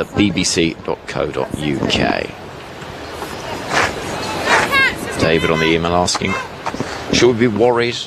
No Lauren Bell available. Cross still hasn't had a chance. Well, Craig Cross still was never meant to be. Cross. Craig Cross. It's a bit like Beckham. Never part of the T20 squad, so that was never going to be a factor for England. Here is Charlie Dean over the wicket to Elise Perry, who comes forward to meet it and will work the ball down the ground. The one thing that I think for Australia, by the way, can be their undoing, we saw it in the T20 World Cup, is with this vast resource, they don't score as many runs as they could, and we saw that in the semi-final against South Africa, but they lost. They just didn't quite accelerate enough. But they've changed that in the last 2 T20s, scored 180 plus. Yeah. They learn quickly to this team. Well, they do. Charlie Dean to Beth Mooney, who again just gets 1 down the ground. She's 49 from 40. You would think that they've learned that lesson, and if you have wickets in hand, you've got to start accelerating. So for me now, Elise Perry's got to be a busy player. She's got to look for those boundaries, not just knock the ball down the ground for 1. She comes forward, and she's not even going to do that, pushing the ball towards cover, stopped by diving, tumbling Danny Wyatt-Hodge, and those distinctive red boots. England have got a packed field inside the circle on the offside. It's a long off, long on, deep mid-wicket, and a deep backward square leg. Those are the fielders on the boundary. I like the red boots. Do you? Yeah, I do. Flair. Here is Charlie Dean in the sunglasses. Perry clips over mid-wicket, but only just, not far from Capsey's hands. She gets 1. And Australia just struggling to get away a little bit here. And what's impressed me there is that ball's gone straight to Nat Sivabrunt, but Lindsay Smith has gone round so quickly to back her up, to help her out. Just as Nat Sivabrunt's picked up the ball, Lindsay Smith's there, she's behind her. Again, it feels very Australian, doesn't it? As this is down the leg side from Charlie Dean to the left-handed Mooney, and she misses the sweep, but she will see the umpire at the far end, Claire Polisak, signal wide. So 1 more onto the total. Australia now stand at 2 for 94, 94 for 2. Charlie Dean moving in once more. Mooney pushes into the offside, and with that reaches 50. Lovely batting from Beth Mooney, and she loves playing T20 cricket against England. Fabulous knock once again from a player that always looks in such control. And for the 27th time in T20 International, she passes that milestone. She has reached 3 figures against England. 2 T20 International hundreds. Can she add to it today? Who knows? Well, she averages 50 against England, and I think the impressive thing for me tonight is it's not been mega explosive, but it's not an easy wicket out there. It's a little bit stoppy, as we were talking about. It's not easy against the spin, so she's had to almost change the way that she's played, and then when the seams come on, she's been able to find that boundary, but against the spin she struggled tonight. So Alice Capsey has bowled 2 overs, 1 for 11. She's going to start the 14th over around the wicket. Oh, a little bit of a tinny sound off the bat as it drops into the onside, and there will be a couple of runs taken. Again, Lindsay Smith running into the boundary. What it does, Alex, is when you see somebody like that, it just energises the whole enterprise. Yeah, she's been outstanding, especially now because you've got Danny Wyatt-Hodge on the boundary, Lindsay Smith, Nat Siva-Brunt. 3 outstanding fielders. Freya Kemp, quick along the ground. Just makes the whole thing feel, again, that aggression in the field that we've spoken a lot about. Capsey moving into bowl, a loopy delivery which is nicely clipped away off the pads out towards deep mid-wicket. It's been a while since we've seen a boundary in this innings, with England doing a good job at just reining in Australia, making it difficult to score quickly. And the last boundary was at Elise Perry edge, but that was the end of the 12th, and then before that you had to go to the start of the 10th before the previous boundary from Phoebe Litchfield. So it's been good from England, this. Capsey to Perry, who shovels the ball out towards Dunkley square leg. It's all a bit binary from Australia at the moment. Lots of 1s, occasional dot 2 here and there, which hasn't been really... A bit boring, actually. Get on with it, Oz. A little bit. Behave, Alex. I know that is something you struggle with. Behaving, yeah. A little bit. Not major. Here is Capsey. Round the wicket to bowl. Oh, a full toss. Whipped away. That should be 4, and it is. And quickly, as soon as any potential pressure feels like it's being built, Capsey with a loose delivery, and she's furious with herself. Shakes the head, walks back to her mark, and knows that pressure can be so important at a freebie help round the corner. Down towards that vacant fine leg to see Australia past the 100 mark. 103 on the board, 2 down. Yeah, she's just tried to go flatter, quicker at the stumps, at middle and leg, and just hoyed down a full toss. Beth Mooney got in a bit of a tangle too as she was trying to come down the wicket, expecting to be able to knock the ball back down the ground, and adjusts quite well in the end and whips it behind square for 4. So 8 off the over so far, 2 balls left of the 14th. Is that the shot that breaks the shackles? Well, Mooney's chipping down the ground. It's clearing the fielder waiting at mid-off, but it will not make it to the ropes, and just again, maybe a little bit stoppy the surface, and it should, in theory, under lights, be a little easier to bat on. Yep.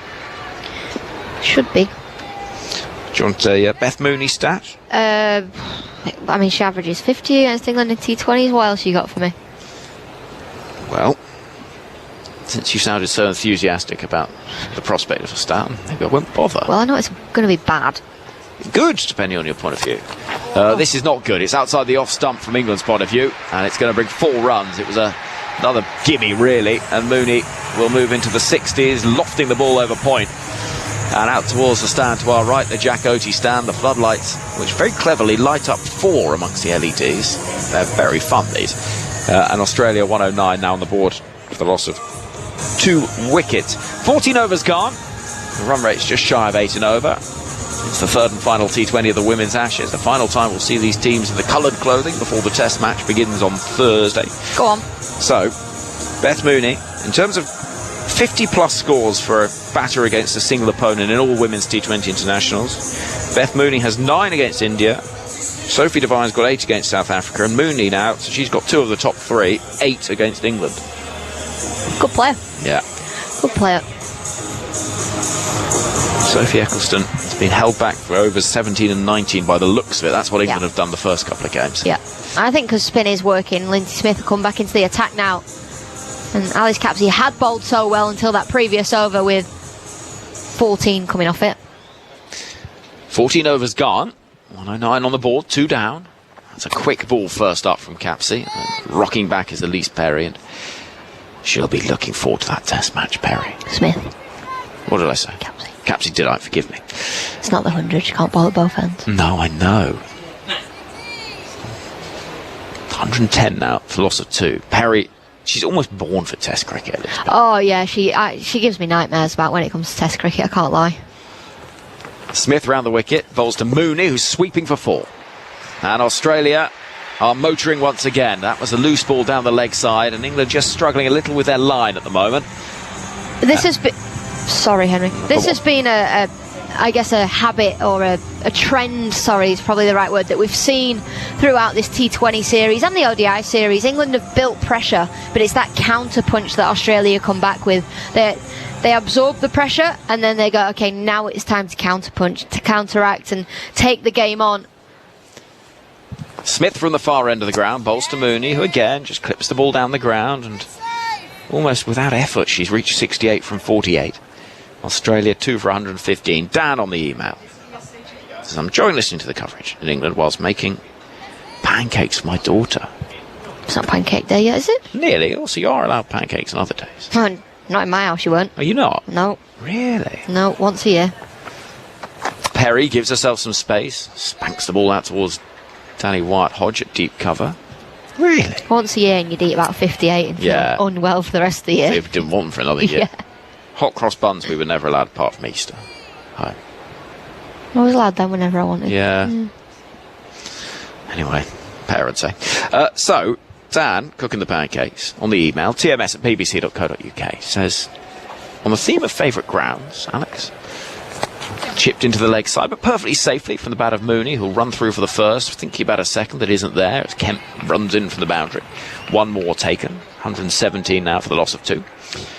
What's your favourite cricket floodlight? Now, for our listeners in Australia, you may not know this, but go on, Alex. Well, there's only one floodlight, Dan, that is my favourite floodlight, and that is the one at Old Trafford, at Emirates Old Trafford, because it's mine. It's named after you. Here comes Perry, driving into the offside. Heather Knight goes sort of full Superman, diving horizontally across the ground to try and stop it, but Perry will get a couple of runs. And another useful over for Australia, more than useful, with 10 coming from it. And with 5 overs left, the platform is there, and I think the gears are going to be possibly put through now from Australia. We'll find out more about your floodlight in a moment, but I'm getting out of the way. Score at 2 for 119. Here comes Aaron Bryant. Australia versus England in the Women's Ashes on ABC Radio, ABC Sport Digital Radio, and the ABC Listen app.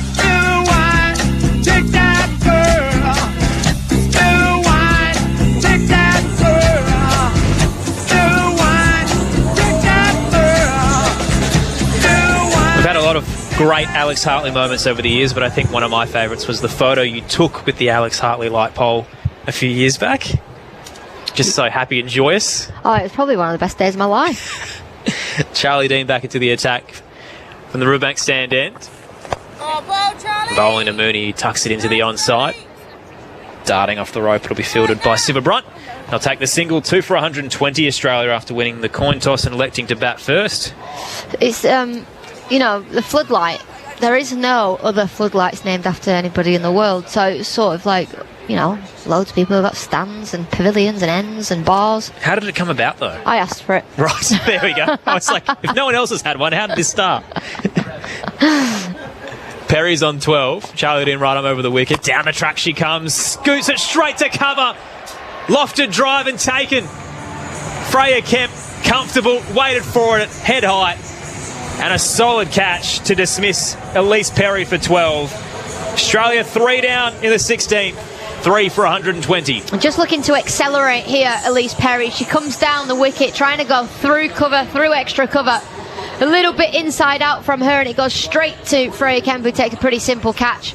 And Elise Perry, she's not had a great time of it during this T20 series. 3 fails for her now, which is probably a little bonus for England, because when she gets going, she's hard to stop. First wicket of the night for Charlie Dean, and you're right, it's in a rough run of form if you include the ODIs as well. 2, 7, 2 and now 12. Elise Perry But as you touched on, the test match is probably going to be her specialty, so maybe she'll come back in form at the MCG.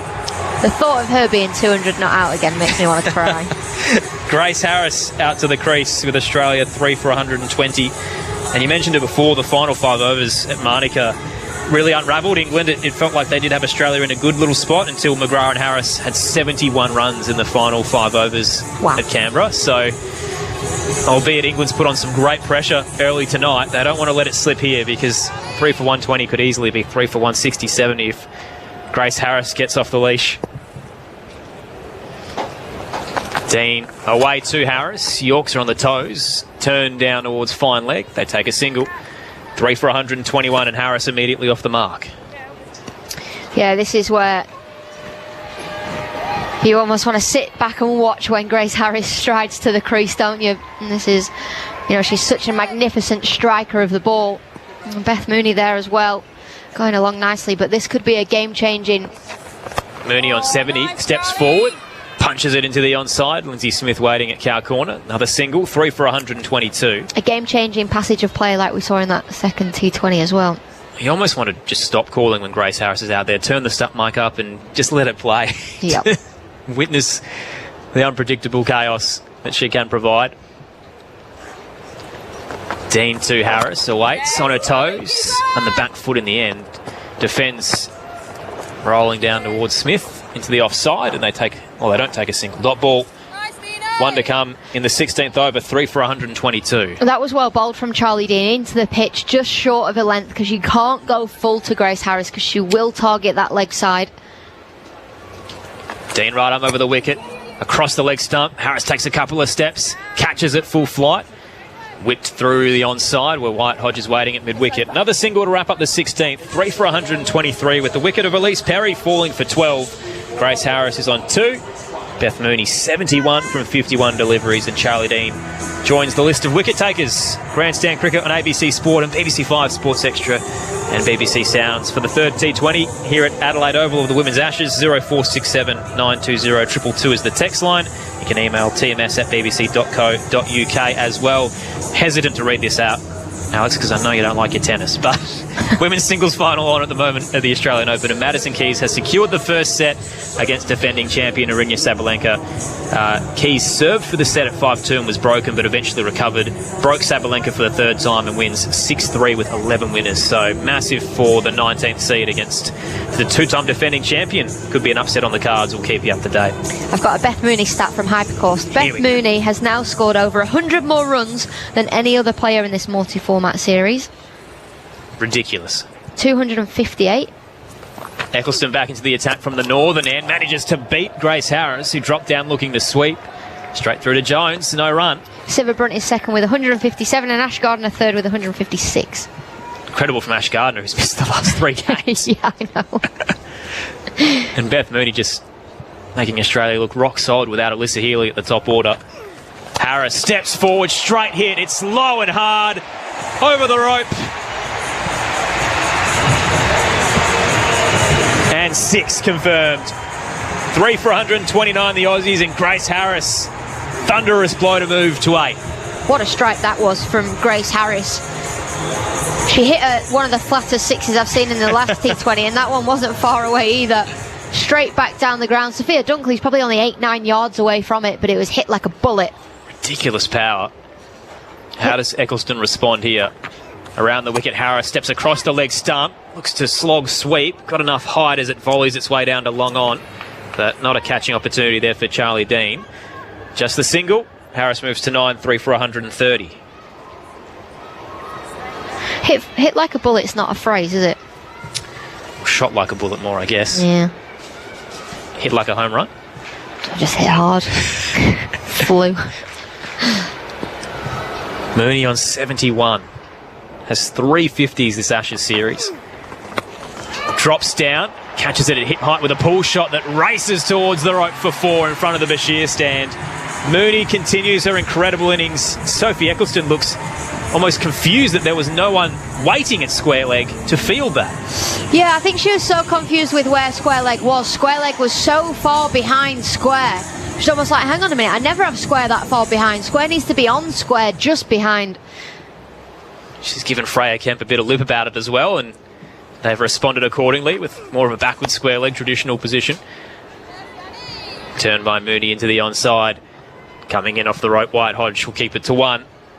Mooney moves to 76. Australia 3 for 135 after electing to bat.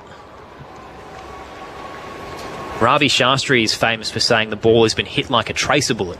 Okay, I can start saying So it's that. not just you. I don't want to steal his phrase, though. Maybe I'll come up with my own. Eccleston bowls on the half volley. Grace Harris lifts it down towards long off. Takes another single with Dunkley in the deep. 3 for 136.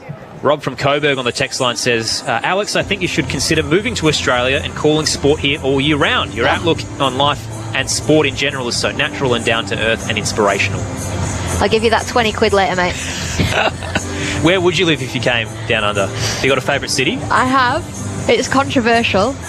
I love Perth. Wow. But it's so far away. I might as well be at home. Is that the aspect of like the beaches and the isolation and the No, I love the fact that you look to the left, it's the beach, you look to the right, it's the city. Everywhere's 20 minutes away. Yeah. It's always beautiful. I'm a sunset girl. I'm not a sunrise person. I'm not getting up in the morning. But I can see the sunset every night. It's just... If Perth was Melbourne, I'd be living there. So you're chasing almost, I guess, the big city life sporting aspect, but yeah, the kind of relaxed vibe of Perth. Yeah, and I've had some great nights out in Perth. 3 for 136. Freya Kemp now away from the southern end. Grace Harris on 10 awaits. Left arm around the wicket. Full delivery, turned off the toes. Fielder waiting at fine leg, no run. I'm a native West Aussie, so I do appreciate that. I think it has this appeal of almost a good retirement state in a sense, where when you want to go somewhere and chill out on the beach and get a nice home that's, a couple of kilometres away from the sand, it's the perfect spot to be. I'm not old enough to retire yet. Maybe if Rob pays you. Kemp bowls. Harris flat bat, clubbed it down towards mid-wicket. Dunkley cuts across from square leg and takes the single. Harris to 11, 3 for 137. Tell you what, England will be really happy with the position that they're in here. They've just got to find a way of keeping Grace Harris quiet. It was well bowled from Freya Kemp there. Grace Harris likes to go deep in her crease, so she's gone even fuller, that Yorker length. But England, they'll be thinking, we cannot do what we did in the last game. Mooney now on strike on 76. Kemp bowls, premeditated ramp that headed down the leg side. Bounces off Amy Jones and they take a single as well. So 3 for 139, Australia off that wide. Well, great stop from Amy Jones, who stood up to the stumps. Yes, they got a single, but I reckon anyone else in the world, that's 5 wides. Have you heard anything on Lauren Bell, by the way? I haven't, no, just that she's been unwell. Just looked like a bit of vertigo fielding at Monica, but she stayed out there. Kemp bowls. Harris chips it down fine leg and straight down the throat of Capsey, and she's out. Grace Harris gone for 11 off a cheap shot. 4 for 139 Australia as Lauren Kemp picks up a wicket. Yeah, Grace Harris there was successful playing that shot in the last game. She said she knew that if she only needed to get a metre either side of that short fine and it goes for 4, she's totally right, and she's tried to play it again, but this time it goes straight to the fielder Alice Capsey, who was not dropping that in a month of Sundays. And England, that's the wicket they wanted, because Grace Harris took the game away from Australia in that second T20. And England have just kept her quiet today. And now for England, it's almost keep Beth Mooney off strike as much as possible. 4 for 139. Brings Annabelle Sutherland to the crease. Alice Capsey's had a good night so far. Obviously have to see her bat still at number 3, but maybe could squeeze her way into the test side if she has a good night. Or would you think Maya Boucher comes back? You've also got Tammy Beaumont waiting there as well, so there's a few options. Yeah, they've got options, haven't they? I don't know what they'll do for the test match. They'll be waiting on the fitness of Kate Cross. Maya Boucher, is she in a good enough position to open the batting? I mean, she's just come up, made her debut and got 100. Or will they go Sophia Dunkley, because she looks fantastic out in the middle at the moment? How is Kate doing? You're a podcast co-host? Yeah, I think she's doing all right. I haven't actually heard from her. She's been in Melbourne for a few days training. Kemp to Sutherland, first ball of her innings, steps across the leg stump, rocks the back and pulls through square leg. Dunkley's waiting in the deep. just the single on offer as she gets off the mark. 4 for 140 rather. 2 to come in the 18th. Interesting to go Sutherland here when Talia McGrath has been striking the ball so well at the back end of her innings. Maybe they just feel like Sutherland can maybe go from ball 1. She's got free rein now, Sutherland, though, just to clear that front leg. Kemp races away from the Riverbank stand to Mooney. Steps forward, off drive through the covers. Dunkley darts across. And they take the 2. Good running in the end. Mooney to 78 from 54. Australia 4 for 142. Shout out to David, who's in the Sir Edwin Smith stand, has spotted on the scoreboard that Charlie Dean has been given 6 wickets for the night. They've fixed it up now, but this was a little bit earlier, probably about 10 minutes ago. Done well considering England have taken 4. She's been good, but not that good. Couple of magic wickets. Ball to come in the 18th. Mooney, the bat raise, whips it off her pads through the onside. Smith waiting at mid-wicket. And a single to wrap up the 18th. 4 for 143 as Mooney moves to 79. Sutherland at the other end on 1. Grace Harris out for 11 in that over. Just chipping it up, down fine leg and caught by Alice Capsey. What's a good score from here for Australia, Alex? 165. I've got 10 and over. 165, yeah. I can see that happening. Yeah, I can see that happening. But that was a great over from Kemp. Just 6 runs off it. But if Australia get 165, I think they'll be pretty happy. But England will back themselves to chase that, I imagine. But this surface is not as straightforward as we've seen throughout the T20s. However, it will get easier to chase under lights. Greg in Nambour on the text line says, I think we might be in for another close one. And in terms of types of batting shots, you can say hit like a meteor. Hit like a meteor. Hit like a piece of meat. Don't mind that if it kind of soars through the sky. Which one was yours? Hit like a piece of meat. Like a piece of meat. What, hard? Dropping down, slog sweep from Mooney. Caught it on the half volley right in the slot. 1 bounce to the rope for 4 at long leg. 4 for 147. Lindsay Smith hit hard early. Well, strap yourselves in if you're listening to the last 2 overs of this innings, because Australia are going to look to accelerate. They're going to look to get that 180 on the board, and they're going to look to attack. I imagine we have Lindsay Smith from one end and Sophie Eccleston to see out the innings from the other. Fine leg is open at the moment. Smith bowls. Mooney drops down and sweeps through mid-wicket. Dunkley's waiting on the rope. They'll take 2. It's great running. Great running from Beth Mooney, who's been out there from ball 1. Annabelle Sutherland running to the danger end. She gets home comfortably. 4 for 149. Still 4 to come in the 19th. Run rate's at 8.1. Deep fielders for the left-hander. Long off, long on, mid-wicket and backward square leg. Smith bowls, stepping forward and meeting at full as Mooney. Just not enough as it races along the carpet down to Dunkley at mid-wicket. They'll take a single. Well, this will be interesting now. Lindsay Smith, the skiddy bowler against Annabelle Sutherland, who's been caught in the deep in her last few innings, hauling the ball out to that mid-wicket long on boundary. You imagine she'll be looking to do similar, obviously not hit the ball to the fielder, but just she's got free rein here just to heave the ball as far as she can. No square leg, which is interesting, but Smith can be hard to sweep with the skiddiness. Smith bowls. Litchfield lifts this up towards long on, getting underneath it, diving forward, unable to get there in time. There's a desperate attempt from Siva Brunt. Just couldn't pull it off the Superman dive forward, so they get through for a couple. Nearly hauled the ball straight down long on's throat again. It was well bowled from Smith. She just held that ball back ever so slightly, so it was just back of a length, wasn't quite there to hit. Good bit of fielding from Siva Brunt. 5 for 152. Stepping back. Litchfield loses her balance. This one's up in the air, straight to Siva Brunt.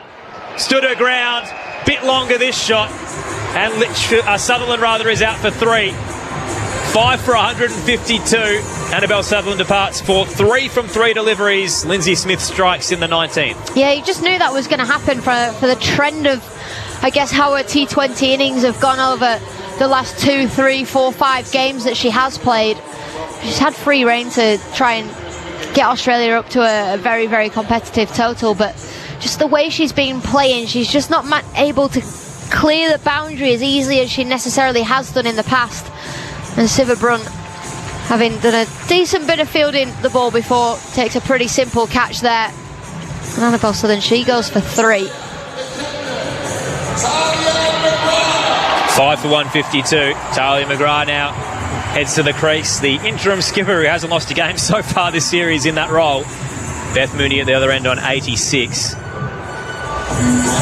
The fielding has looked a lot better tonight, Alex. It improved at Manuka and continues to take a step forward for England. Yeah, I think having Lindsay Smith in the side really helps because she is quick on that boundary rope. She cuts the angle of the ball in the deep, attacks the ball well. So I think it's been a difference having her in the team for sure. Talia McGrath, a third-rated batter in the world in this format. Coming at 7. Wade Smith stepping forward, defended back to the bowler, no run. It's crazy, isn't it? 6 and 7 throughout this series, Talia McGrath alongside Grace Harris, and it's just the tremendous depth Australia have on offer. End of the 19th, 5 for 152, the Aussies after electing to bat first. Aaron Bryans and Alex Hartley with you for Grandstand Cricket on ABC Sport, BBC 5 Sports Extra. Yeah, 9 off that over, so it was a boundary first ball of the over, and then Lindsay Smith came back nicely. And then this is the big over. Sophie Eccleston at the death in the last game went for 18, which is the most she's ever gone for in an over in T20 cricket, so she'll be looking to change that. And if you're an England supporter, you'll be thinking, can Eccleston just not go for more than 160? If England are chasing 160, they will back themselves here. The Aussies have had consecutive scores of 180 plus across this T20 series for the first time in history, so unprecedented what we've seen. They probably won't get there now, but we're hoping to get close. Eccleston bowls down the track. Mooney clubs it. A swatting shot just past the bowler down a long on. Fielded in the deep by Charlie Dean. Well, this has been the matchup. Talia McGrath has played Sophie Eccleston so well. Just stepping outside the off stump, Eccleston bowls into the pitch and she's been slogging her square of the wicket because she always has square leg up for Talia McGrath. She's got mid-wicket, long on, long off and a deep cover. So Eccleston here probably got to go a bit fuller and a bit wider. 5 for 153 off the single. Eccleston bowls to McGrath, stepping forward, looked to go big, got enough at the bottom of the bat. Rolls down a long on. Sivabrunt thrusts it in. Just another single. McGrath's off the mark. 5 for 154. England chasing their first win of the series. Australia, for the first time in history, could complete a T20 series against England with 3 consecutive wins. Dropping down off a shorter delivery, Mooney pulls through backward square leg, chases on as the fielders converge, and they want to. It's great running comfortably home as the throw comes into the bowler's end. Mooney up to 89 off 60 deliveries. Just the fitness of Beth Mooney is mind-blowing, isn't it? She's starting to puff a little bit now, as you can imagine, but she's still running those singles, pushing those ones, making those ones 2. 5 for 156, 3 to go as the sun sets in Adelaide. Lights are on here at the Adelaide Oval. Mooney steps across the leg stump. It was a wide delivery originally from Sophie Eccleston that she eventually leaves. You do wonder if a bit of that is the early movement from Beth Mooney as well. Well, I think she's gone for the same tactic as how she dismissed her in the last game. So it was that quicker one down the leg side as Beth Mooney likes to come out of her crease and go down the pitch. So off the wide, Australia 5 for 157. Eccleston to Mooney, stands her ground and pulls hard up towards mid-wicket. Short for Smith, who fumbles a bit on the half volley. They want 2. Throw needs to be good at the batter's end. It'll be tight. But I think Mooney got home. You wonder if that slight millisecond fumble from Lindsay Smith was enough to get them there. We'll double check upstairs with our third umpire, Ben Trelaw. Director, just got a umpire review for a run out at the wicketkeeper's end. Can we start with your best side on? Crowd seemed happy in the Bradman Pavilion side on, but always good to check. Sliding of the bat, Mooney looks home by a good metre. Outstanding from Beth Mooney. What a dive. I'm ready to make my decision. Shows the importance of actually diving.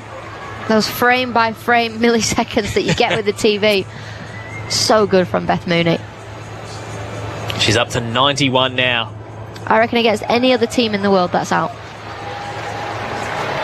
5 for 159, the Aussies with 2 to go. I mean, you could go bang bang and pull up a century, but I think she'd probably do the right thing for the team and play it safe.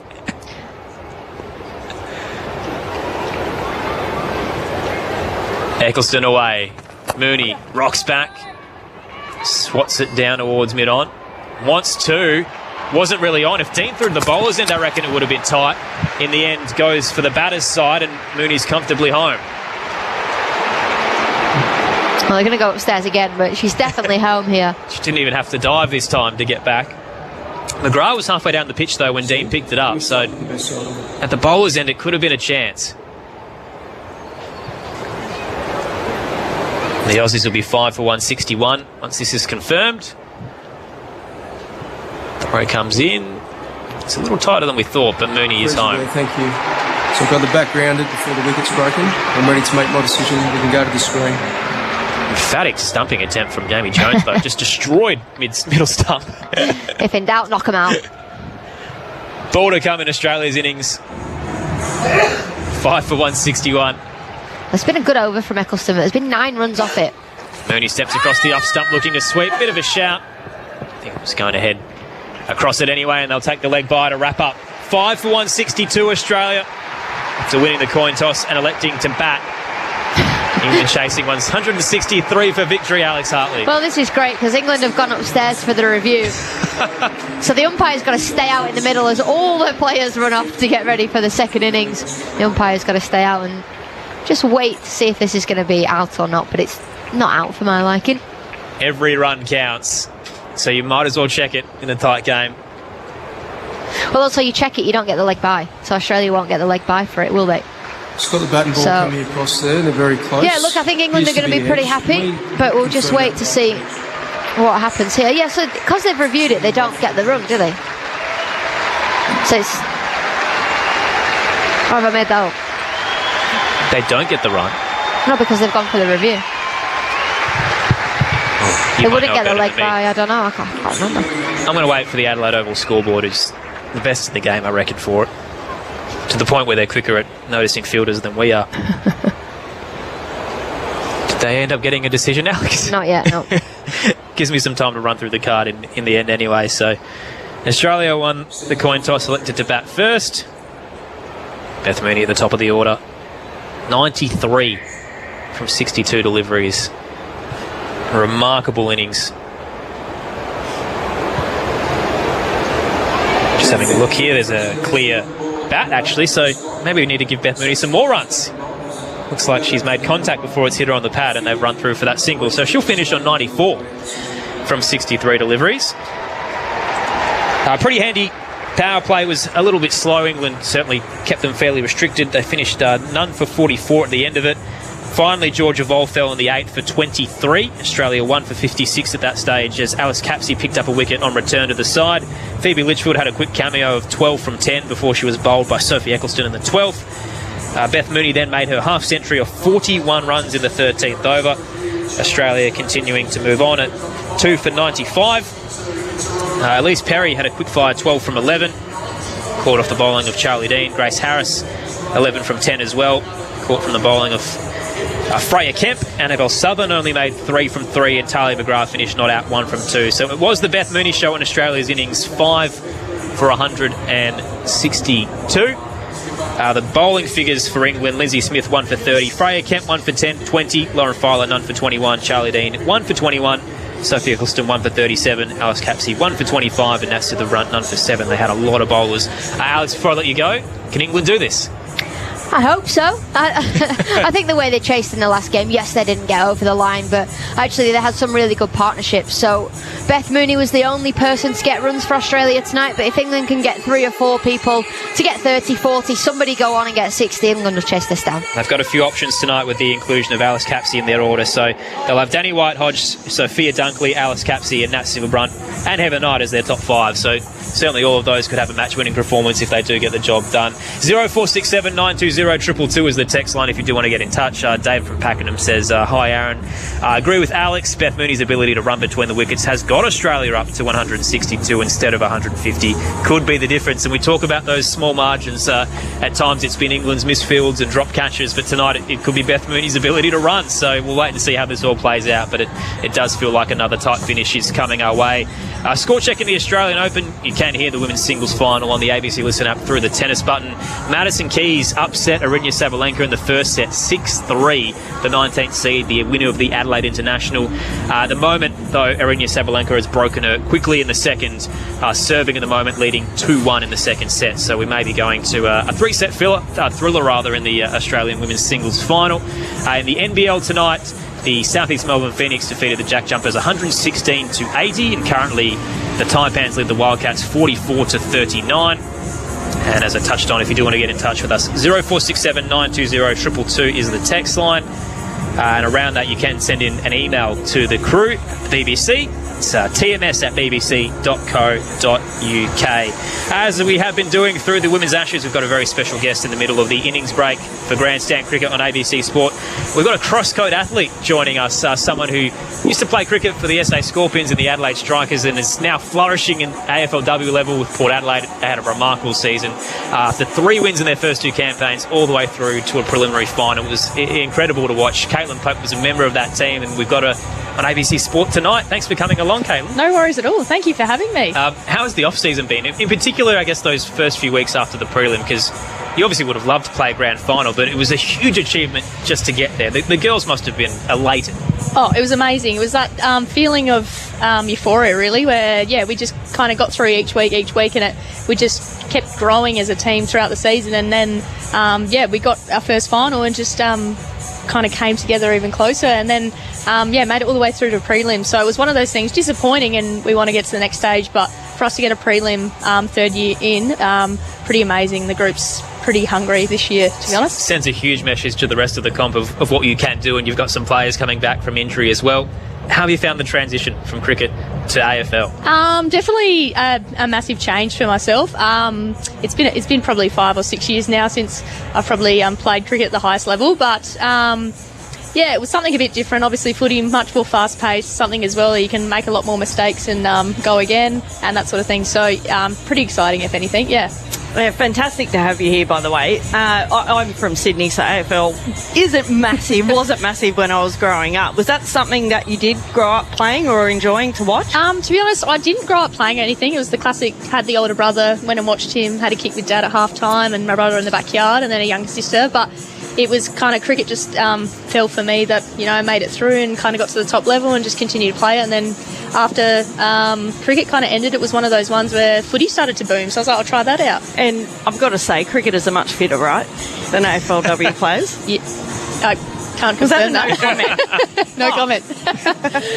Yeah. It's a pretty remarkable and inspirational story in itself for someone who played a lot of cricket and then finds themselves not on a list after committing so much of your life to that code, to build yourself back up, come through the SANFLW and then find the elite level of the AFLW. I think that's an awesome story for so many people out there who maybe have one aspiration, it doesn't work out, and you can find another. Yeah, absolutely. I think it was just my love for sport and trying to go back and play sport for the love of it a bit more. Like, don't get me wrong, still love cricket and enjoyed it at the top level, but it was like, no, I want to keep playing sport, and it was one of those things, just keep working hard and trying to get to the next level. But at the same time, that wasn't in the back of my mind. It was just enjoy footy, enjoy sport, and it kind of worked out for me in the end, which was amazing. And now where I am now. Do you still play much cricket? My friends have asked me locally to play a lot all the time. Like, when you're feeling, can you help out? I've pretty much just said I'm going to park that until footy career is completely done, because at this stage I want to have my Sundays in the sun, not playing cricket. Yeah, it's a long day in the sun, isn't it? Like AFLW, how long is it till it's over? A couple of hours? Yeah. Done?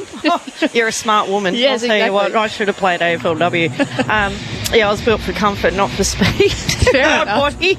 How close are you still to, obviously, going to this question here, there's about 10,000 people here watching women's cricket. Yeah. It's amazing how it's transformed, even from when you played. Yeah. I was saying in commentary before about I played in front of a renter crowd here. I reckon there was 100 people for a test match over India. So how proud does it make you? Even still, you're still part of the cricket community. Once a cricketer, always a cricketer. Correct, yes.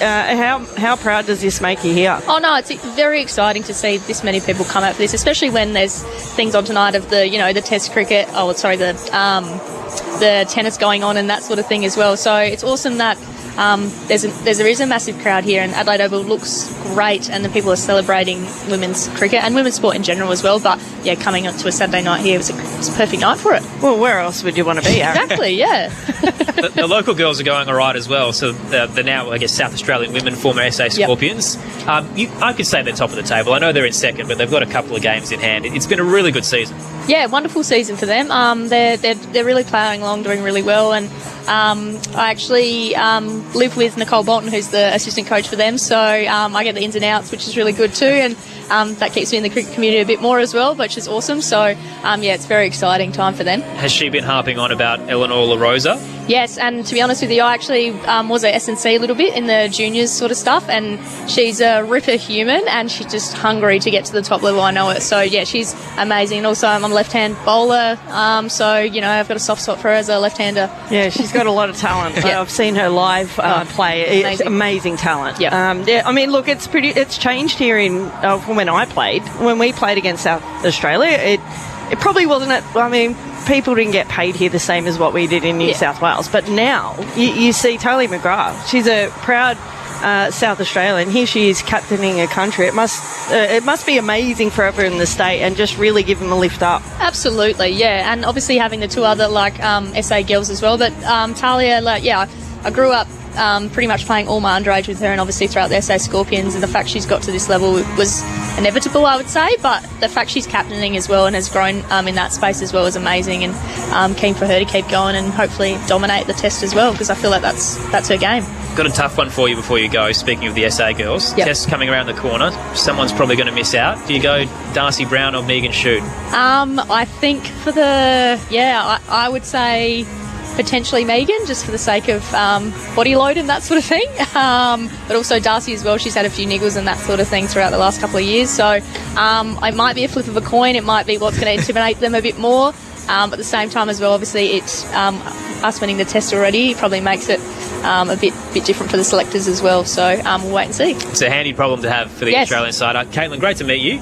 Congratulations on the season that you had with the AFLW and your career as a whole from cricket into the AFLW. It's been an awesome transition, and thanks for stopping by during the innings break. No worries. Thanks for having me. Great to have Caitlin Pope, Port Adelaide AFLW midfielder winger. I've kind of seen you more running up the wing, I reckon, these days, but great to have her as part of the innings break for Grandstand Cricket on ABC Sport. The victory target for the Aussies, who are hoping to career their way towards an Ashes whitewash with the test still coming around the corner, is 163 for England, I should say. Sorry, Australia just batted. So England chasing 163 for victory, looking for their first victory of this Ashes series. Australia 10-0 leading at the moment after Beth Mooney made 94 of 63 deliveries. We'll get the run chase in a moment's time, but for now on Grandstand Cricket on ABC Sport, here's how the first session went here at the Adelaide Oval. You're listening to ABC Sports coverage of the cricket. Australia versus England in the Women's Ashes on ABC Radio, ABC Sport Digital Radio, and the ABC Listen app. It's another full toss, and this is walloped through mid-wicket for another boundary. Not getting that length at all right, Freya Kemp, and she turns on her heel, shakes her head, and heads back to try again. But suddenly, Australia moving through the gears. They're 19 without loss. Here's Filer to Vole, who this time will drive off the back foot, square through the offside, might pick up 4 more. It is a quick outfield, and she does. Capsey to Vole, catches it in the slot, slog sweep, that'll be taken at mid-wicket. Looped into the air, Whitehodge came off the rope and takes a comfortable catch for England. Capsey right around the wicket, down the track comes Litchfield, straight drive, it's up in the air, darting across, Dean can't get there, and it bounces over the rope for 4. Sophie Eccleston then, 8 from her first over, she's bowling her second now, and bowls up, beautiful bowling from Sophie Eccleston. Just a little bit of pace taken off it, and she went to sweep it, Phoebe Litchfield, she missed. Eccleston strikes, and England have got a second wicket. Mooney pushes into the offside and with that reaches 50. Lovely batting from Beth Mooney. Perry's on 12. Charlie didn't run him over the wicket. Down the track she comes. Scoots it straight to cover. Lofted drive and taken. Freya Kemp, comfortable, waited for it, head high. Harris steps forward, straight hit. It's low and hard. Over the rope. And 6 confirmed. Kemp bowls. Harris chips it down fine leg and straight down the throat of Capsey. And she's out. This one's up in the air, straight to Siva Brunt. Stood her ground. Bit longer this shot. Sutherland's out for 3. 5 for 152. Mooney steps across the off stump looking to sweep. Bit of a shout. I think he's going to head across it anyway, and they'll take the leg by to wrap up. 5 for 162 Australia. So winning the coin toss and electing to bat. You're listening to ABC Sports coverage of the cricket. Australia versus England in the Women's Ashes on ABC Radio, ABC Sport Digital Radio, and the ABC Listen app. It was a masterclass from Beth Mooney, 94 from 63 not out. It's a shame she didn't quite get to the century, but my goodness, what a campaign she's had in this Ashes series. So 350s so far, and the last 3 innings she's gone 75, 44 and now 94. Just kept running at the age of 31, just finding the extra single here and there, considering England were incredibly good with their bowling and their fielding tonight, something that's plagued them across the campaign. They were a bit more lively on a night where they're hoping to snatch their first victory of the series, and kept Australia basically to a run of ball for a large majority of the night until finally they got it to swing towards the back end and found themselves at 5 for 162. Well, Aaron Bryan's with you alongside Michelle Gosco, and Gozzy, Beth Mooney, the age of 31. Incredible performance. She just continues to motor on without Alyssa Healy at the top order. I think she's got 2 new names in her name, Benjamin Button. Every time she bats, she just gets better and better, doesn't she? Like a fine wine here in Adelaide. She's amazing. And, I mean, I mentioned earlier on how about she doesn't regulate with the heat. Every time. It could be 1 over and she goes as red as a tomato. And all of a sudden she goes out and she piles off, what was it? 94 not out off 63. Now she's got to go and take the gloves. And you couldn't tell any difference in her fitness going down from first ball to last. It just stayed the same. She's an amazing cricketer, but spin to win here at Adelaide Oval. Which is wild, because that was Tim Payne's approach to the Big Bash. It didn't quite work for him until the back end of the campaign when they decided to change back to the quicks. But in the end, maybe it's this wicket. They've got 3 on offer, and I know the one on the far left they're not using tonight was the one that the Adelaide Strikers piled on the second highest score in the history of the league on. So maybe this one's a little bit of a different offering. It's got a bit of a green tinge to it, but has kept nice and low through the night. The Australian side out to bowl. They're all ready to rock and roll, and England gearing up for their run chase. 163 for victory. We'll see Danny White-Hodge and Sophia Dunkley at the top order, with Alice Capsey coming in from Maya Bouchier in this contest. Danny White-Hodge fresh off a 50 at Manica. Meanwhile, alongside her, Sophia Dunkley's put it together a nice couple of innings, so she's gone 59 and 32 in her last 2. A commentary change coming up for Grandstand Cricket on ABC Sport as we gear up for the run chase. Henry Moran coming in. Australia versus England in the Women's Ashes on ABC Radio, ABC Sport Digital Radio, the ABC Listen app, BBC 5 Sports Extra, and BBC Sounds. Right then, here we go. Can England get their first victory of this tour, or will Australia make it 6 matches played, 6 matches won here at glorious Adelaide Oval? We're not far away from the beginning of the run chase. Megan Schutt, a player so long associated with this part of the world, of course, in the side alongside another with a South Australian heritage, and Darcy Brown too into the side today as the one change for Australia, with Kim Garth left out of the side. So that is the state of play in terms of the teams. As for England's run chase, well, a target of 163 feels a gettable, but not necessarily guaranteed chase, I would say. How are you feeling, Henry? You reckon it's gettable? Oh, I think it is gettable. I mean, ball might come on under lights a little bit. I think the pitch took a bit more turn than we were anticipating. Yeah, absolutely. It didn't really assist the fast bowlers too much. Here comes Megan Schutt then to bowl to Dunkley outside the off stump, and a swing and a miss from the England opener, who's had a good time of it in the last few days. Sophia Dunkley played a brilliant hand at the SCG. A lone hand, really, and a miserable night for England when we saw Dunkley make 59 off 30. Well, dunk ball. It was, wasn't it? She was the only one, basically, this whole tour that has taken it to the Australians. Here's Schutt again, running in past the umpire now and swinging in towards Dunkley, and that's going to be 4 runs, beating the dive of Grace Harris, who does her best at mid-on to try and stop it, but a good piece of timing from Dunkley, and the floodlights flash 4 again, all the more dramatic as the sun sets. Wonderful strike there, down past mid-on. Advanced down the crease just a little bit, just to try and stop that in-swing that Megan Schutt does get. It's always a good sign if you can get off the mark with an on-drive for 4. Yeah, it's just good touch. Feels in a deep mid-wicket and backward square leg. Schutt into Dunkley, who's going to get more runs there. No, she's not, because that is the most stupendous piece of fielding from Georgia Vole, and straight into the side, and a backward point straight up to the standard. That is brilliant. Oh, wow. She's +4 in the column. I know the coaches do keep a track of that. She's absolutely safe 4 there. Again, straight off the middle of the bat, though, from Dunkley. What a stop. Schutt running in to bowl to Dunkley, who's tucking into the leg side for 1. Probably will just be the single as Alana King moves to her right to pick up from mid-wicket. You're listening to ABC Grandstand and BBC Test Match Special. If you want to join the conversation on the text line 0467 920 222, on the SMS, and on the email tms@bbc.co.uk. It's all lively in the Australian Open Women's Final. Maria Sabalenka 5-1 up in the second set, having lost the first 6-3 to Madison Keys. Here is Megan Schutt to bowl to Danny Wyatt-Hodge, whose first ball is going to be punched towards backward point. There'll be no run. So 3 dot balls in the over thus far. It feels like it could be quite a significant delivery, the next one, just to set the tone. Yeah, absolutely. They don't want to leave this to the last over, do they? So we saw that was to their detriment at Manica Oval the other night. Final ball of the over to be bowled by Schutt with a keeper up to the stumps. Full delivery, which is defended. A loopy in-swinging ball. And there'll be no run. So 5 from the first over. And England's target 163. England leaning towards spin. 15 overs bowled at 7.5 and over during the first innings. Pace, 5 overs were going at 9.6.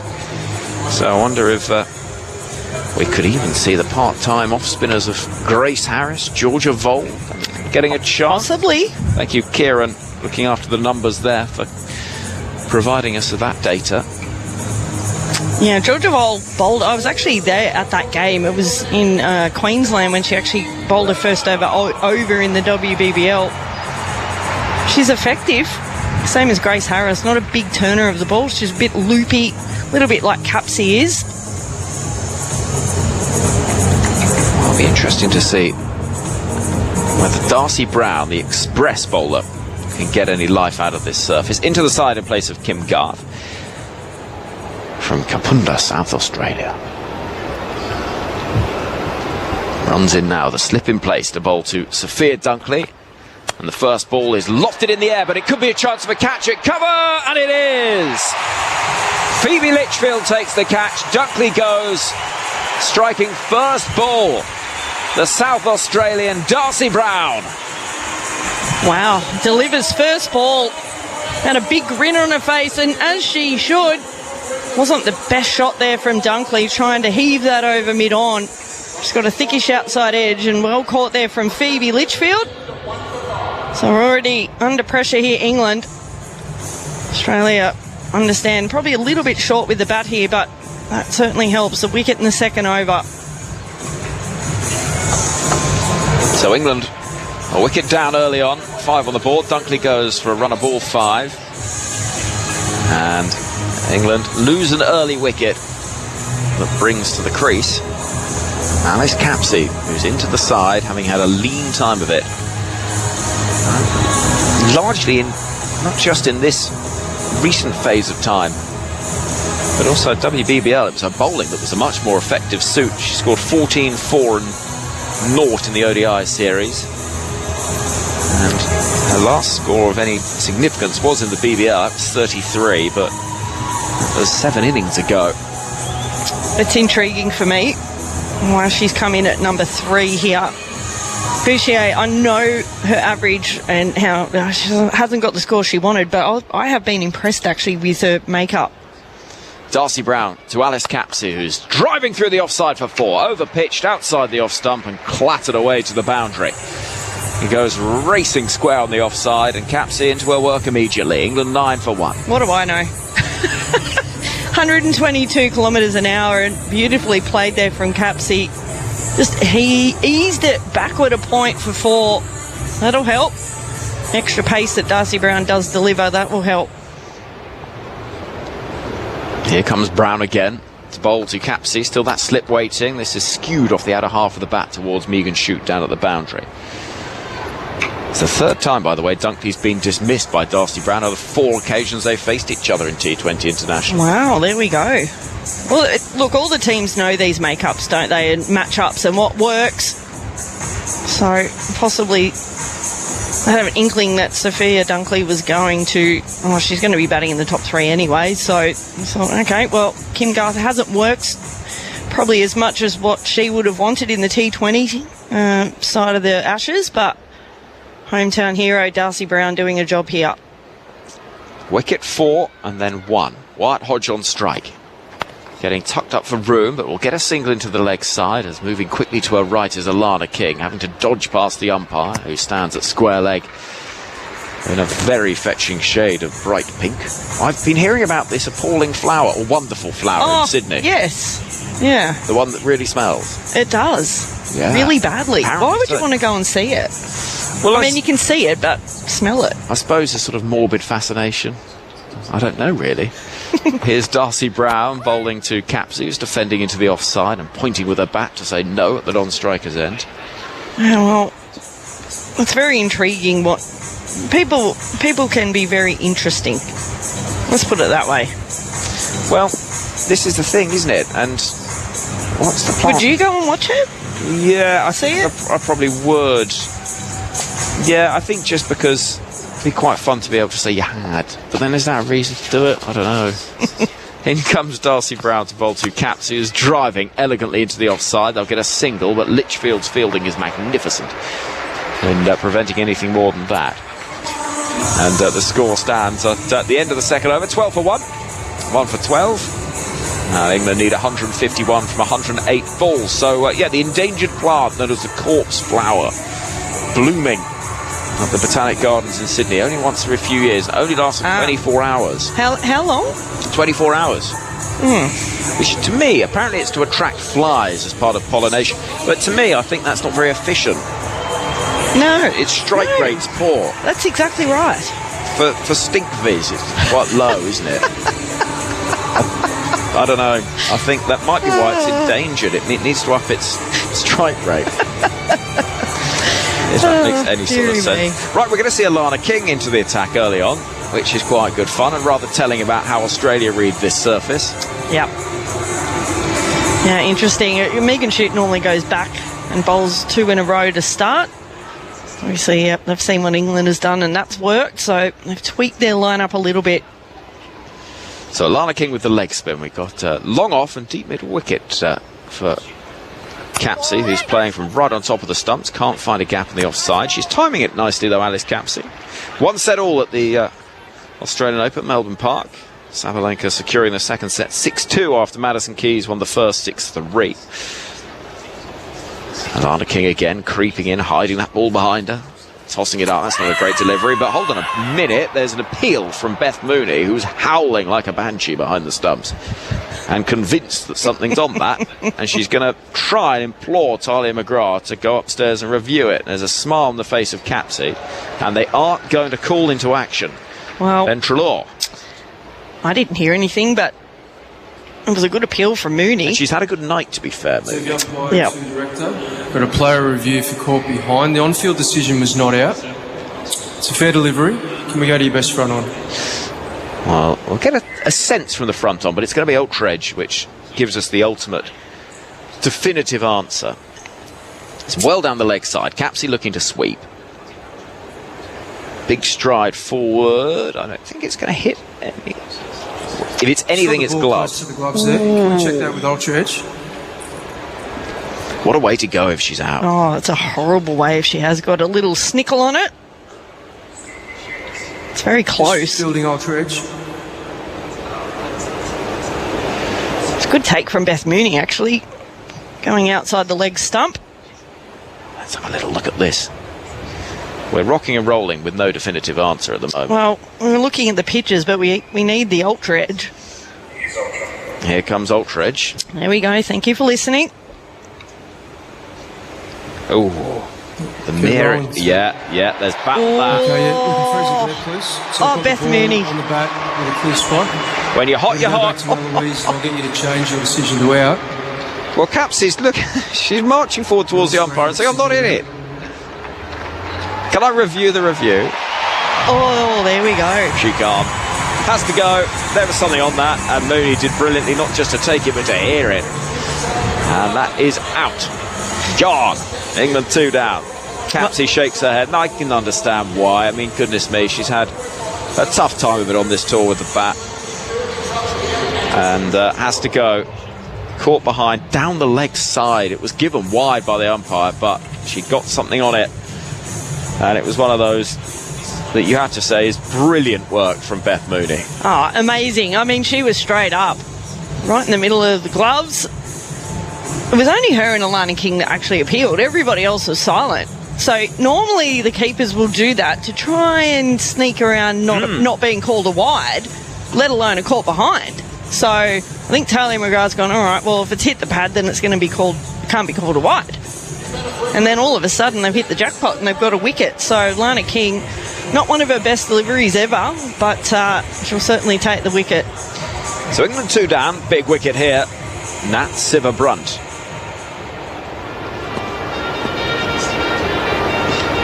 As here is Alana King to the tall right-hander, driving immediately into her work with a crisp clip towards Sutherland down below us.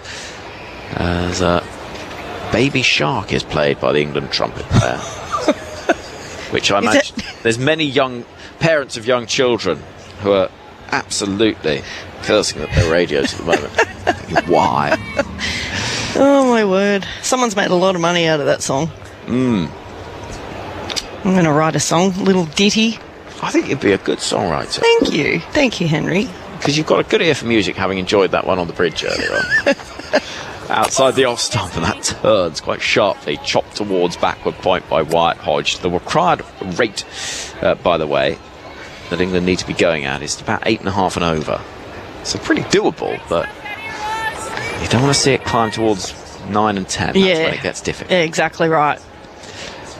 Lana King in the long sleeves is in, bowls a full toss, which is hammered down the ground without timing, and McGrath, the stand-in captain in place of Alyssa Healy, will pick up. 1 run taken. Healy, by the way, is still named in the Australian squad for the test, but as a batter only. Yeah, she'll be in there. She'll be getting painkilling injections in that foot.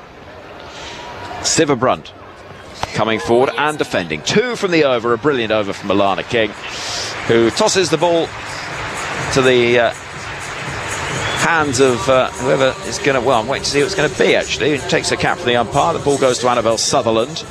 And England 14 for 2 after 3 overs, chasing a further 149 from 102 deliveries.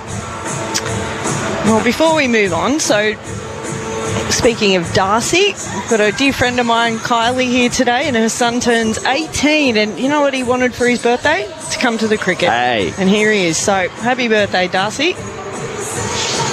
Well, lovely to see you both here. We've already had success from one Darcy in this game.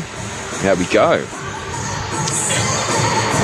I've got a good stat for you here. And I know it's what you've always wanted for your birthday, Darcy. What 18-year-old wouldn't want to know what Alice Capsey's record against Alana King is? I mean, for me, it was always on my list.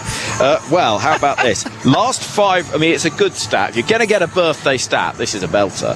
Alice Capsey's last 5 balls faced against Alana King in T20s. Stand by, everybody. Here comes Annabelle Sutherland from the far end of the ground, and Edgell beating short third, and down to the boundary it rushes. And so 4 valuable runs from the bat of Danny Wyatt Hodge.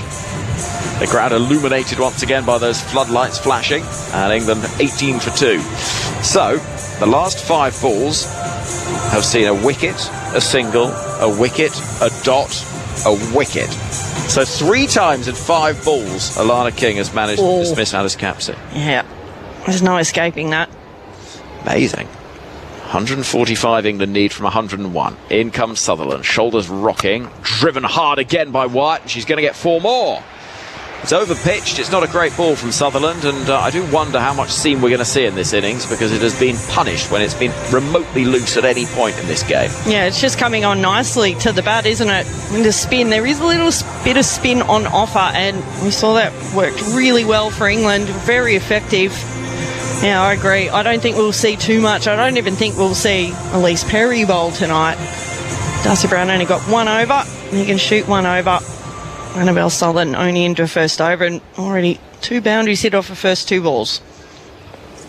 Sutherland to White Hodge, and she's going to get more runs here. Could get another boundary, but Megan Shute running round, scampering to her left as well to prevent not just the boundary and not even allowing England through for a second run, but from 9 from the over, forgive me, from the first 3 balls, is England up with the rate already from the over.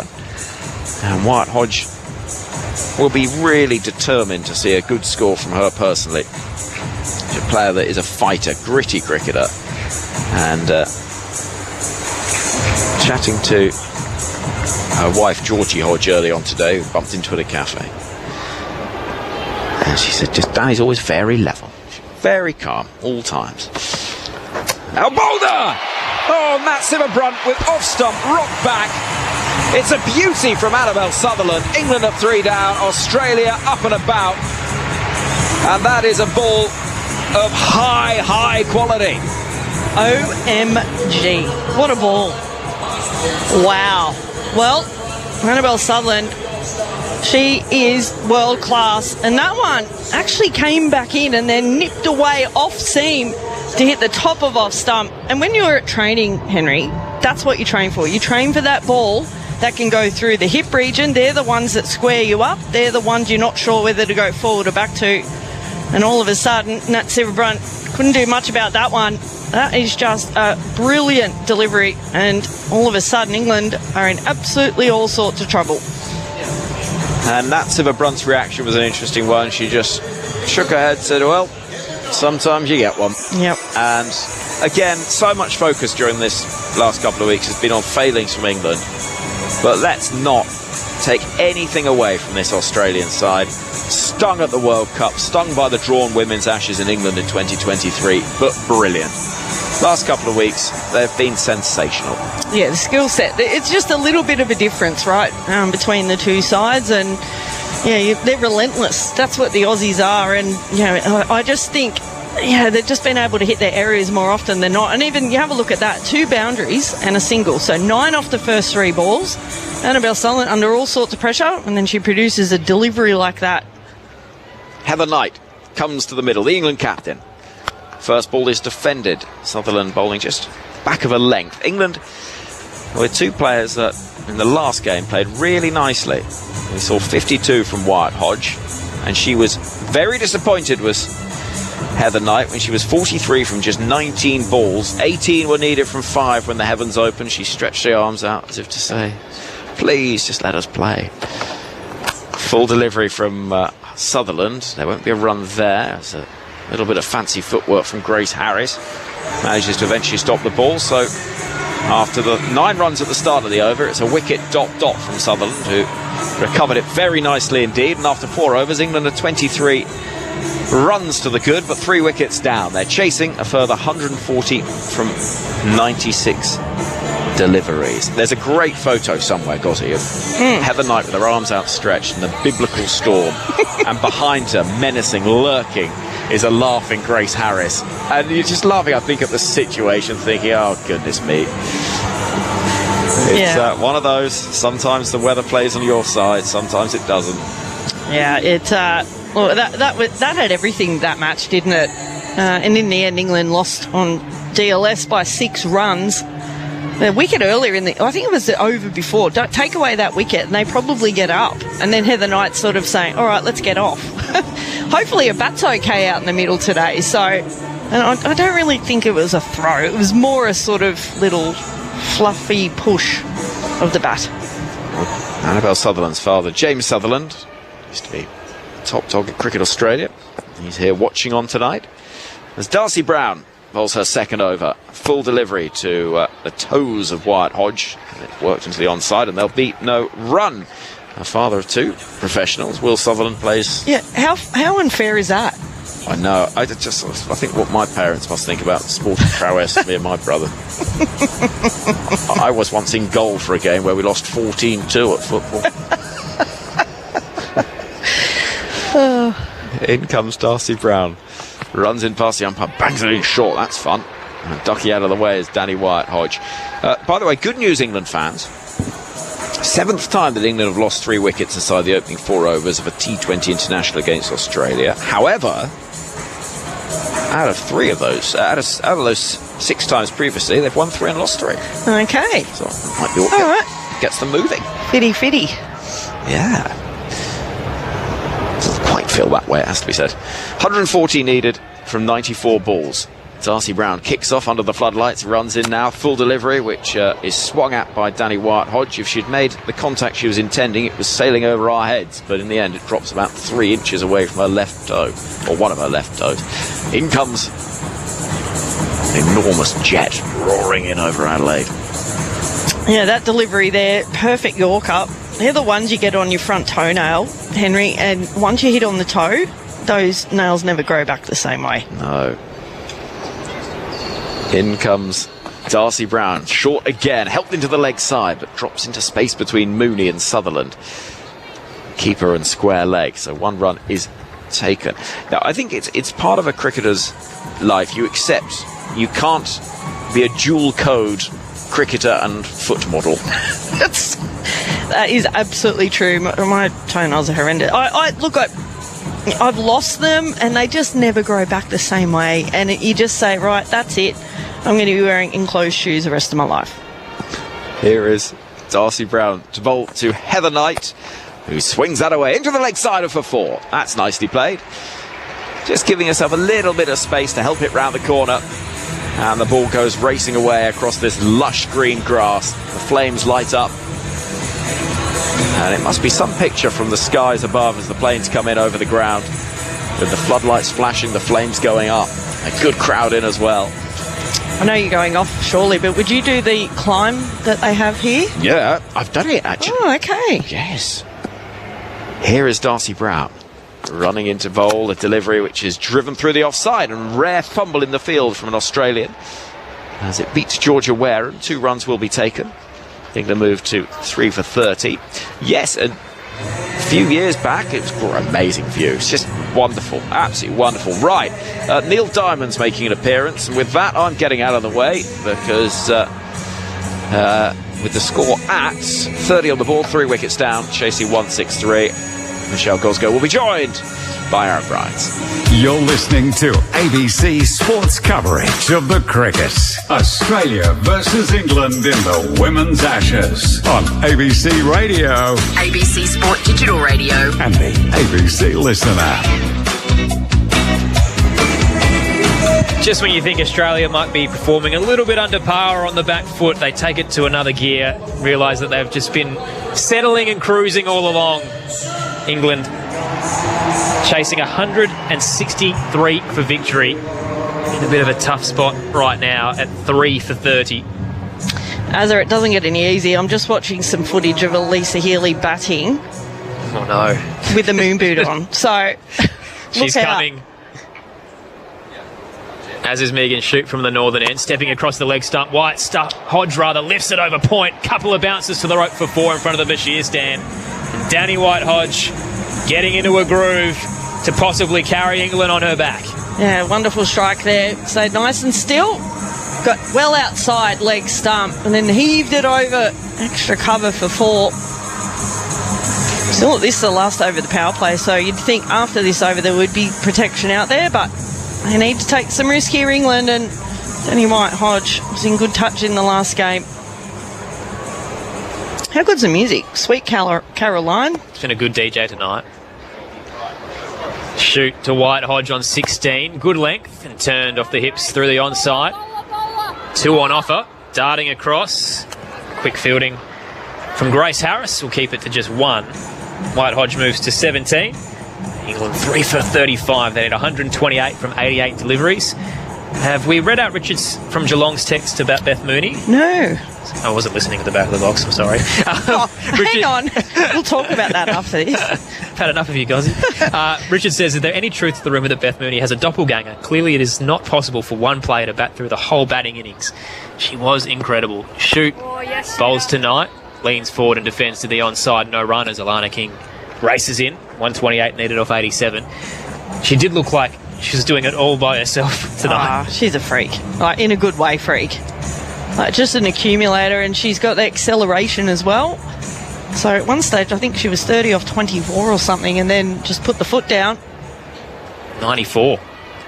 And an excellent call behind earlier. Shoot bowls. Knight plants her feet. Cuts straight to the fielder at point. No run. Well, it's a good point. So Healy's come out. She would have the gloves. There she is with the injury, and then you've got Beth Mooney comes in and takes the gloves. You'd think if she does play the MCG test, it'd be purely as a batter, Alyssa Healy. She won't keep there. No, but I'll tell you what, it'd be very difficult to keep her out of that team for a historic test match under lights with a pink ball. 128 off 86 needed for England. Shoot bowls tonight, pulls through square leg. There's a gap available. Perry's on the race, dives and can't get there.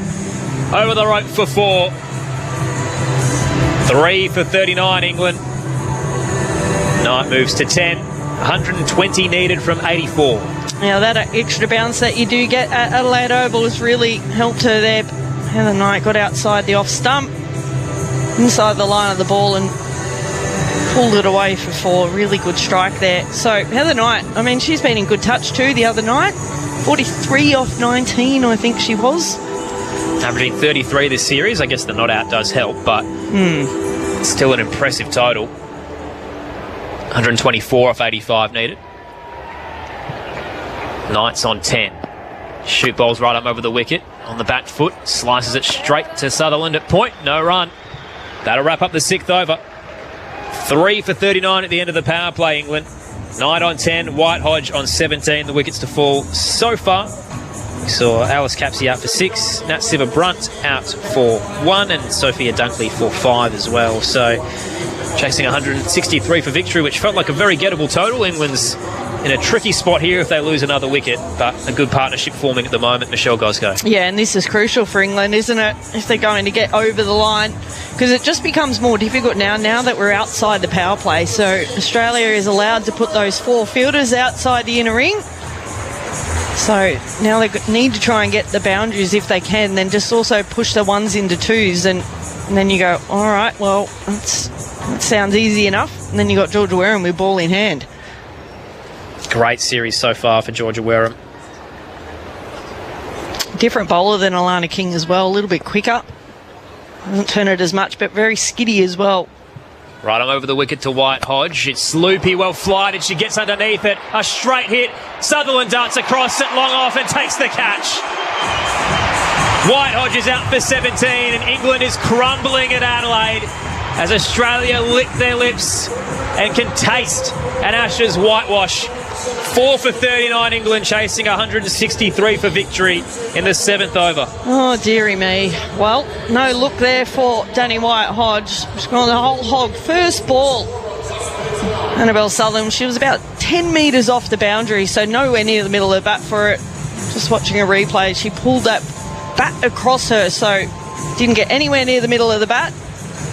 Now England, we thought it was hard enough with 3 wickets down. Now they lose Danny White Hodge for 17 or 15, 4 for 39. And the batting lineup gets a little bit precarious rather from here. We'll see Amy Jones come out, who is the last of their recognised batters. Freya Kemp's a good all-rounder. Hasn't delivered much with the bat this series, but has hit some decent scores before in her career. Amy Jones, an average of 21 with the bat in T20 internationals, went 30 plus in the 3 ODIs, and haven't seen enough of her at the T20 level in the last 2, mainly because she's been taking a back seat to the Heather Knight show, and she may do the same tonight. As I was just thinking there, since we're in Adelaide, there's another leg spinner that plays at this ground. as well. And then any other day, you could find that person in this side. How lucky are we in Australia? We have such a rich vein of leg spinners and off spinners as well. 4 for 39. Amy Jones' first delivery, full on the toes and dug into the onside. It trickles its way down to Talia McGrath, mid-on. No run. And they're all a little bit different. Oh, it's Sophie Molyneux would have been in this side as well. Well, this Ashes series, she's out injured. No Taylor Volemic. Wareham bowls to Jones. Premeditated scoop. Bit of a shout as a hitter on the pad. She was bang in front and a very late finger. Amy Jones is out for a 2-ball duck. Georgia Wareham strikes. Out LBW. They'll come together. Jones at night, the last two recognised batters. England could be 5 down here. Chasing 163 for victory. And they'll head upstairs with 2 reviews available. Oh, she had to. Absolutely had to. TV umpire to director. We've got a player review for LBW. The on-field decision is out. It's a fair delivery. Can we move to your best front on? Body was fully in front of the stumps as she looked to ramp. Just a matter of the angle of the delivery. Eloise Sheridan took her time to give that out as well. Front foot's on middle stump. Bat and ball are close. She may have actually. Can we check that with She Ultra connected Edge? with that? Well, maybe a little snickle, but if she hasn't, that's out. Ultra Edge incoming. You'd know if you hit it, though. It's not looking good. Rolling through. Thank you. So we had a gap there. Amy Jones is in a bit of trouble. Gap. Pass the glove. Satisfied there's no bat involved. And we can go to ball tracker when ready. Just building ball tracker. Hearts in mouths from the England camp. They'll be 5 down if this wicket goes through. That's an interesting shot, though. A little ramp shot. Just time to go out for dinner. Gozzy, if we wrap this up pretty early. Well, I'll tell you what, it was missing. It was missing off. Here we go. The ball is pitching in line. Impact is in line. Wickets is hitting. We'll go back to Eloise on field, and I'll get you to stay with your out decision. Your signal now. Amy Jones is out for a 2-ball duck. England 5 for 39, chasing 163 in the 7th over. And their frustrating, debilitating campaign down under is set to continue here in Adelaide, unless they can pull off a miracle under lights at the Adelaide Oval. How's that shan't be happening tonight here at Adelaide Oval. Never say never, but well, it's unlikely. Yeah. I mean, look, Heather Knight's still there. She could go berserk. But, you know, when you're needing, 10 runs and over, 8 runs and over, so whatever it is, it's very difficult. But then you've also put that in the equation of losing 5 wickets. So, yeah, it's pretty dire here for England at the moment. Freya Kemp out to the crease, has had a half century in her career, but more known for her bowling. Well, one thing is left-hander, so she'll get the ball coming back into her rather than away for the for the right-handers. Tall timber as well, so a heavy squat. Georgia Wareham will be bowling over the wicket to Freya Kemp from the southern end. Rocks back, caught in front of the wickets, big shout. Eloise Sheridan unmoved. That one looked pretty good. And Australia have 2 reviews to use, so why not? Talia McGrath sends it upstairs. Maybe going down leg side. Possibly. 5 for 39 England. Wareham's got 2 in the over already. So Dot ball to split them. We've got a player Could be on a review hat-trick for with this LBW. one. The on-field decision was not out. It's a fair delivery. Can we move to your best front on? And keep sending everything upstairs. It won't be an early finish, Hazza. Market's closed. England's in trouble. So straight line delivery. Good length as well. Well flighted. Freya Kemp unsure what to do. Rocks back. Both legs are in front and it's hit a bang in the middle. It's pitched outside leg stump. Can't be out. Just checking Ultra Edge here. Okay, so we've got a gap there between bat and ball. No bat involved. We can move to ball tracker when ready. It'll be tight. noting that we're still building ball tracker, so stand by. Been a bit slow tonight, hasn't it? Yeah. One job. Here we go. Individual decision was not out. Key moment. Was pitching outside. Can't be We'll out. Go back to Eloise Yep. on field, and I'll get you to stay. I want to see it all the way through. On screen. Why didn't we look at that first? Like, we could have seen it was clearly outside leg stump. It's a stupid rule, but that's the rule. It pitches outside leg stump, you can't be out. So Freya Kemp survives. Dot ball for Georgia Wareham, though. He's got 2 for none. Cool. This over. Handy figures. England 124 needed from 80. Freya Kemp leans forward this time off a fuller delivery. On drive to the Sutherland waiting on the rope and gets off the mark. 1 from 2 England. 5 for 40 chasing 163. How good is the crowd here? I think they said just over 10,000, Yep. but I reckon there's a few more than that. Probably maybe 12,000, 13,000. Remarkable for a game that is essentially a dead rubber. Yeah. But Australia obviously playing for that series sweep and England for a bit of pride. A couple of fielding changes here for Heather Knight, who's on 10. We'll have a cover, long off, long on, and mid-wicket. Fairly tight point region. Wareham bowls, again well flighted as it balloons down into her toes, and Knight meets it full and whips it into the onside where Perry's waiting. 5 for 41 at the end of the 7th, England. They'll need 122 from 72 deliveries. Knight's on 11, retains the strike as well. Freya Kemp on 1. 0467 920 222 is the text line. Ted from Brisbane says, "Come on, Australia, kick the Poms' butt." I think that's what Grace Harris was saying at the end of Manica Oval on Thursday. It was. Yeah, well, I mean, look, we're supposed to be impartial in here, aren't we? But, you know, once you're Australian, you're always Australian. Henry and Alex aren't here, so Well, they won't I'm know. going to say go Australia. We're all about storylines at the ABC, and I think heading into the MCG, an England win doesn't really help much. I think Australia going for the whitewash would be a bigger story. It is, you're right. And I reckon that's why some of the pundits have turned up today. I mean, this is history. If they can go through, you know, not winning a game, poof. Darcy Brown in from the northern end. Knight turns it into square leg. Darting in off the rope. It's a clean take by Georgia Wareham.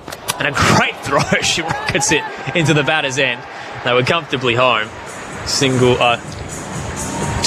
taking, yes, by Heather Knight. Up to 12 and Freya Kemp on strike on 1. 5 for 42 England, chasing 163. But it is a good storyline. I mean, a whitewash, it doesn't happen too often. I mean, it's happened last time, I think, England were here, but there was a couple of draws, I think, in that sort of series. But this one here, they can get up tonight. The Aussies, I'm sure they'll be gunning for that test match as well. Never been done before. Australia winning every game of an Ashes series. Down the track comes Kemp. Defends back to the bowler. No run.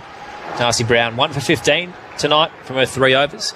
Score check in the women's singles final as well. So a couple of lopsided opening sets between Arinya Sabalenka and Madison Keys. The American won 6-3 in the first. The number 1 seed answered back 6-2 in the second, and we're on serve in the third. So we'll keep you up to date with that. But Sabalenka would be the first player since 1999 to win 3 straight Australian Open women's singles titles. Brown motors into Kemp, swing and a miss across off stump. And through to Beth Mooney. England 5 for 42, needing 121 from 75 balls. Yeah, it's looking a bit unlikely, isn't it, at the moment? The Aussies have been too good. They just have an insatiable, whatever that bloody word is. Insatiable? There you go. Appetite for winning. Brown to Kemp, short, pulled, nice hook, through mid-wicket, down to the rope for 4 in front of the Wanganeen stand. Kemp finds the rope for the first time tonight. She's up to 5. England 5 for 46, chasing 163. Yeah, that was 121 kilometres per hour, that one as well. She got well back in a crease. So she can ride the extra bounce that you do get here at Adelaide Oval. You're going to need a few more of those. They just have to believe, don't they? They can't go out and just say, all right, we're just going to try and drag this to the last over. You just got to go. And pulling up the deep third fielder, Elise Perry. So it'll be tied at point and third with Beth Mooney waiting across the off stump. And now we've got a deep mid-wicket. Brown comes in, clubbing blow, straight to mid-off and taken. Freya Kemp's out. Grace Harris darted across to her right, read it immediately. England are 6 down in the 8th. 6 for 46, chasing 163. Kemp's out for 5. And the visitors are capitulating at Adelaide Oval. Wow. Well, yeah, you're absolutely right there, Azza. We're in all sorts of trouble. That shot wasn't on. High up on the bat, Grace Harris takes a comfortable catch. Darcy Brown, she loves playing at this ground. It's her home ground. Hometown hero. She's doing the job for Australian team here tonight. 6 for 46, 117 needed off 73 deliveries, and it looks harder and harder and more insurmountable from here. I'm sure Ted in Brisbane's having a great time listening in to Australia's absolute domination. A wild night in Adelaide. It felt like England were right in this, probably the best they've been since the second ODI. Yeah. Yep. And it's fallen apart so quickly. Now, shot selection hasn't been great here. Nat Sciver-Brunt, she got a brute of a delivery hitting the top of off stump from Annabelle Sutherland, but everyone else, it's been poor shot selection to be given out. Alice Capsey down the leg side trying to sweep. Charlie Dean with a high score of 34 at the crease now. Brown comes in, squared up, and just to open the face and turn it to the onside, backward of square. Perry comes off the rope. Dean's off the mark. 6 for 47, and the throw was a little hard towards the batter's end, ricocheted out towards third, and they don't take the overthrows in the end, knowing that Charlie Dean was off the mark. 6 for 47, 116 needed off 72 at the end of the 8th. As Michelle Gosco mentioned, great crowd in attendance, over 10,000, and they've been very vocal considering Australia's innings was a bit lacklustre in terms of the highlights. It was a bit quiet for a while. Yeah, it was. They had a boundary drought from the 3rd over until the 9th. So for Australia to still get up to 5 for 162, which was, let's face it was Beth Mooney with 94 of 63, but it just felt a little bit under par here. We were expecting sort of maybe that 200 mark, but under par, but it doesn't matter for this Australian lineup. Georgia Wareham, who took 2 for 10, has been handed the ball to continue from the southern end, and it's down the leg side to start with a wide. 6 for 48, England, chasing 163. I actually feel a little bit sorry for Heather Knight. I mean, she's had to come out and they've trundled her out after each match and sort of asking her all the hard questions, and now she's out in the middle. I wonder what she's thinking right now. Wareham bowls on the back foot. Dean completely lost it, left her bat hanging wide open, and it's across and over the off stump to Mooney. Dot ball. Bit of a chuckle as well from Charlie Dean. Had no idea how to tackle that. Oh, too good from Georgia Wareham. Wareham right on over the wicket. Slog sweep is topped. It's sitting up towards mid-wicket. Backtracking, Kemp gets there. Alana King takes the catch. England 7 down in the 9th. 7 for 48. Dean departs for 1. Australia rampaging through the visitors at Adelaide Oval. Oh, this is starting to be really embarrassing. We haven't had some great performances from England, but right now, this is the worst of the lot. Another terrible shot, trying to slog sweep. A spinner that spins away from you. It's always fraught with danger. Oh, dearie me. It's a debacle here for England. And they've had some support in the crowd as well, and they've been singing away. And we thought, okay, well, they might be in with a shot here tonight. It's just, for a side that has had a really disappointing series down under, you didn't think it could get any more embarrassing, but it's steering its way towards that. It could be a series low point for a side that at one point could have won the second ODI and Amy Jones didn't run. And this could be worse. Well, they've got to make it to the end of the 10th over. That's got to be your first goal. They're not going to win this game now, but got to try and bat out. Maybe you could treat it test match practice at a T20 before next week's match. 7 for 48, chasing 163. George Wareham has 3 for 3 on the night. Now bowling to Sophie Eccleston. Straighter delivery. Leans back and guides it to cover. Comfortable single on offer. Talia McGrath floats across in the infield. England moves to 7 for 49. Eccleston's off the mark. 114 needed off 69. 3 wickets in hand. They're a special side, this Australian unit, aren't they? Wareham now tonight on 12. Awaits, drops in, slices it to point. McGrath's waiting, catches it on the half volley, no run. Tiger in Belmont on the text line says, if Australia named a second side in the women's series, would they beat England? Possibly. I would say yes. Wareham tonight awaits, off drive, through extra cover. Fielders converge in the deep, shoots there, just the single. Knight moves to 13. England 7 for 50 with a ball to come in the 9th. Yeah, it's a good point. I can say that before Henry and Ali's come in. Is Ali's going to get time to come back in? There's only one more over. Might have to send Henry straight down to the boundary. Imagine flying from Canberra to Adelaide and you get to call basically 10 overs. A slice from Sophie Eccleston on the back foot, and I reckon she's bottom-edged it into her foot, and it's now very proppy as we wrap up the 9th over. Georgia Wareham 3 for 5 from her 2. England 7 for 50, chasing 163, so they need 113 from 66. Charlie Dean out for 1 in that over. Aaron Bryans and Michelle Gosco with you for Grandstand Cricket on ABC Sport and BBC 5 Sports Extra. Georgia Wareham 3 for 5. Ridiculous. Get out of town. Player that couldn't get in the 11 when they first started the series and now can't get out of it. Yeah, exactly. Well, Lana King wasn't playing T20s and she's come in and she's found her spot. So someone comes out. Sophie Molyneux would probably be playing in this match as well. She's out injured. Hopefully she's healing well.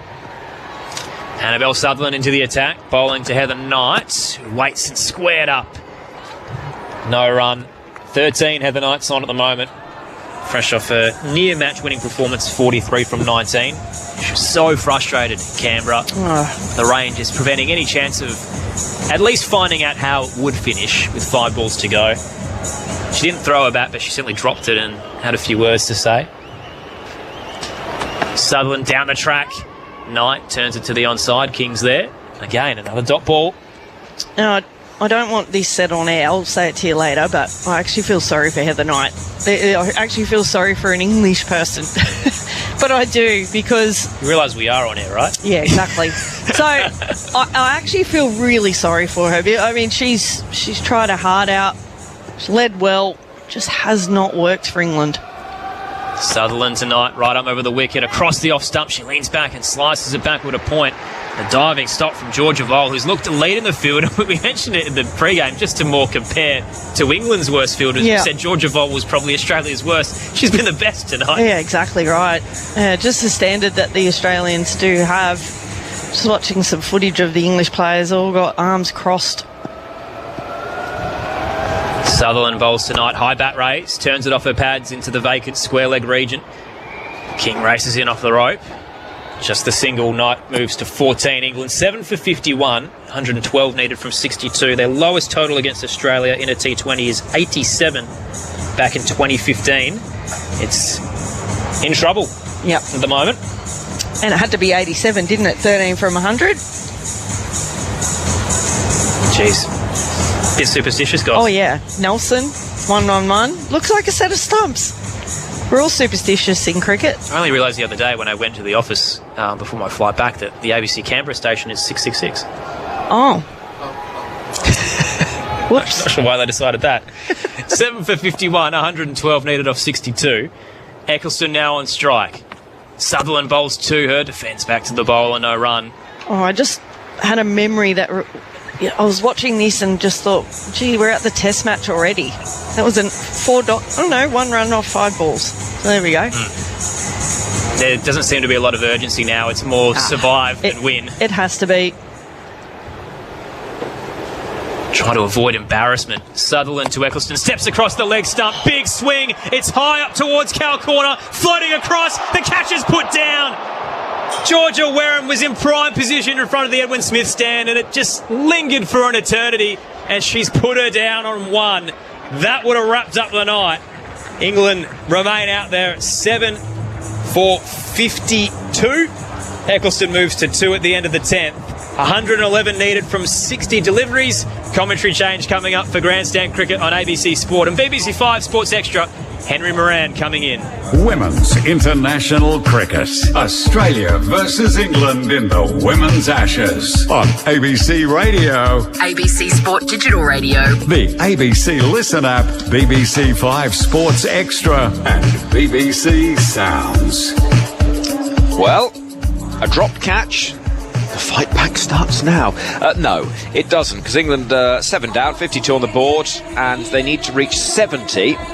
So a further 18 runs if they are to avoid matching their heaviest ever defeat in T20 internationals. That was at the hands of Australia on a night where Meg Lanning scored a brilliant 100 at Chelmsford in 2019.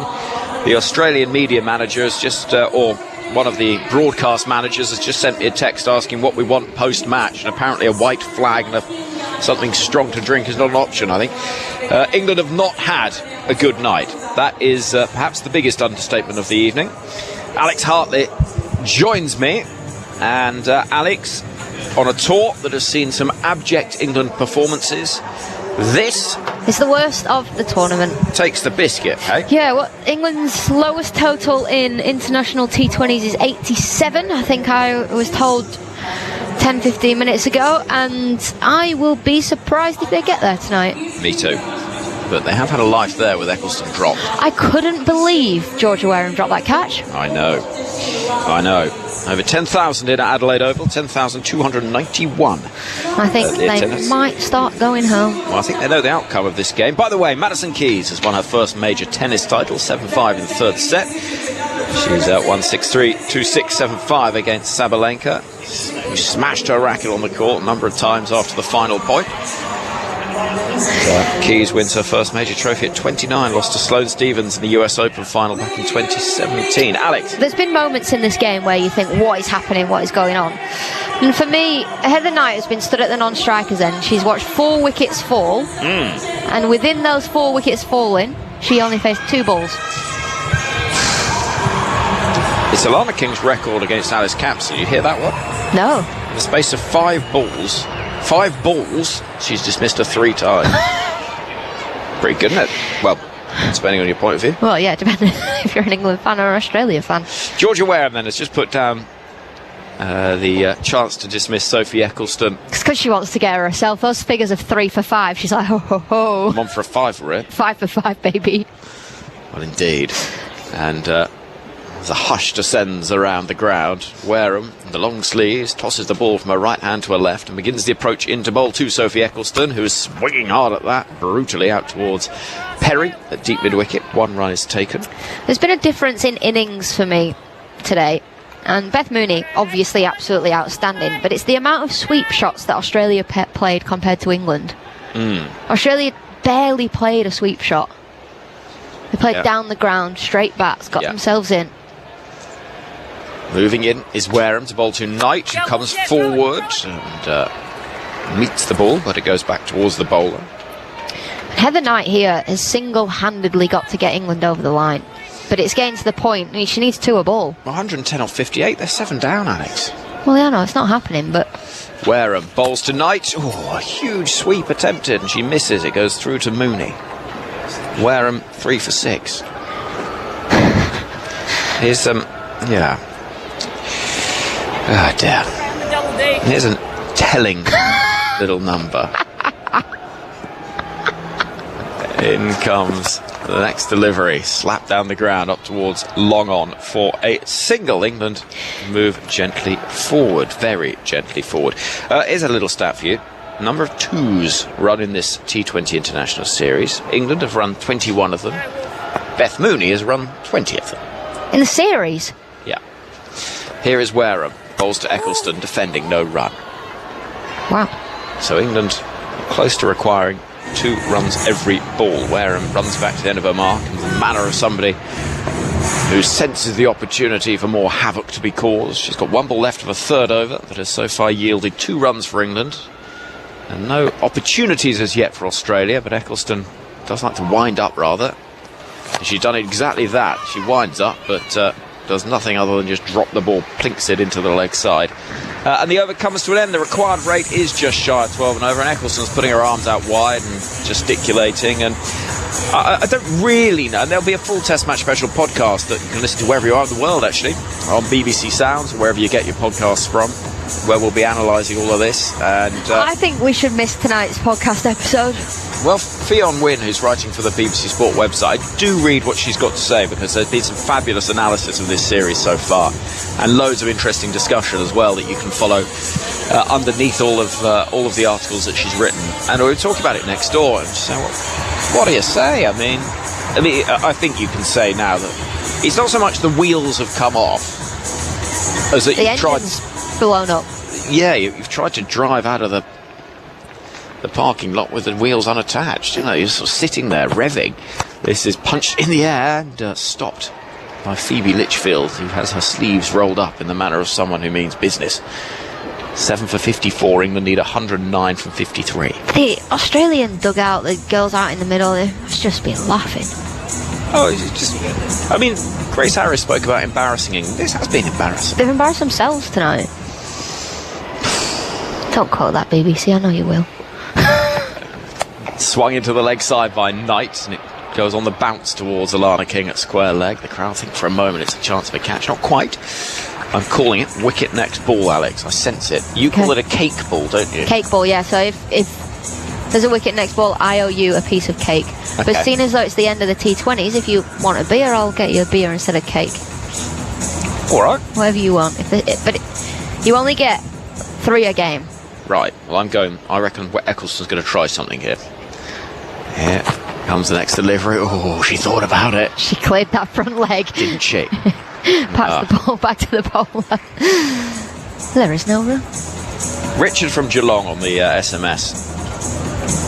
As a proud Australian, I'm dealing with a very strange feeling. I want England to show something.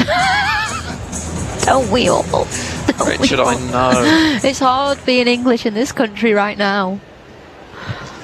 Running in. Darcy Brown from the far end of the ground. Eccleston clanks it towards mid-on. It is a clank as Grace Harris picks up, and Eccleston, though I'm sure her bat is incredibly high quality, it sounded rather tinny then. She mistimed it so horrible. Or horribly, I should say. It's been that sort of night for England. They were okay with the ball. I thought they showed good energy in the field. I thought Australia... Thought that first innings, actually, was the best I've seen of them. Darcy Brown again. It's a loopy delivery with the pace taken off it, wide down the leg side, left alone by Eccleston. I do think... One more to the total. So sorry. I do think Australia got a few too many, although Georgia Voll on the player mic said that they wanted more. They thought they were a little bit shy. They thought they wanted 180 again. So, yeah, a few too many. At the moment, it's 107 too many, actually. So it's a few too many, actually, that, isn't it? It's that 87 we need to keep an eye on.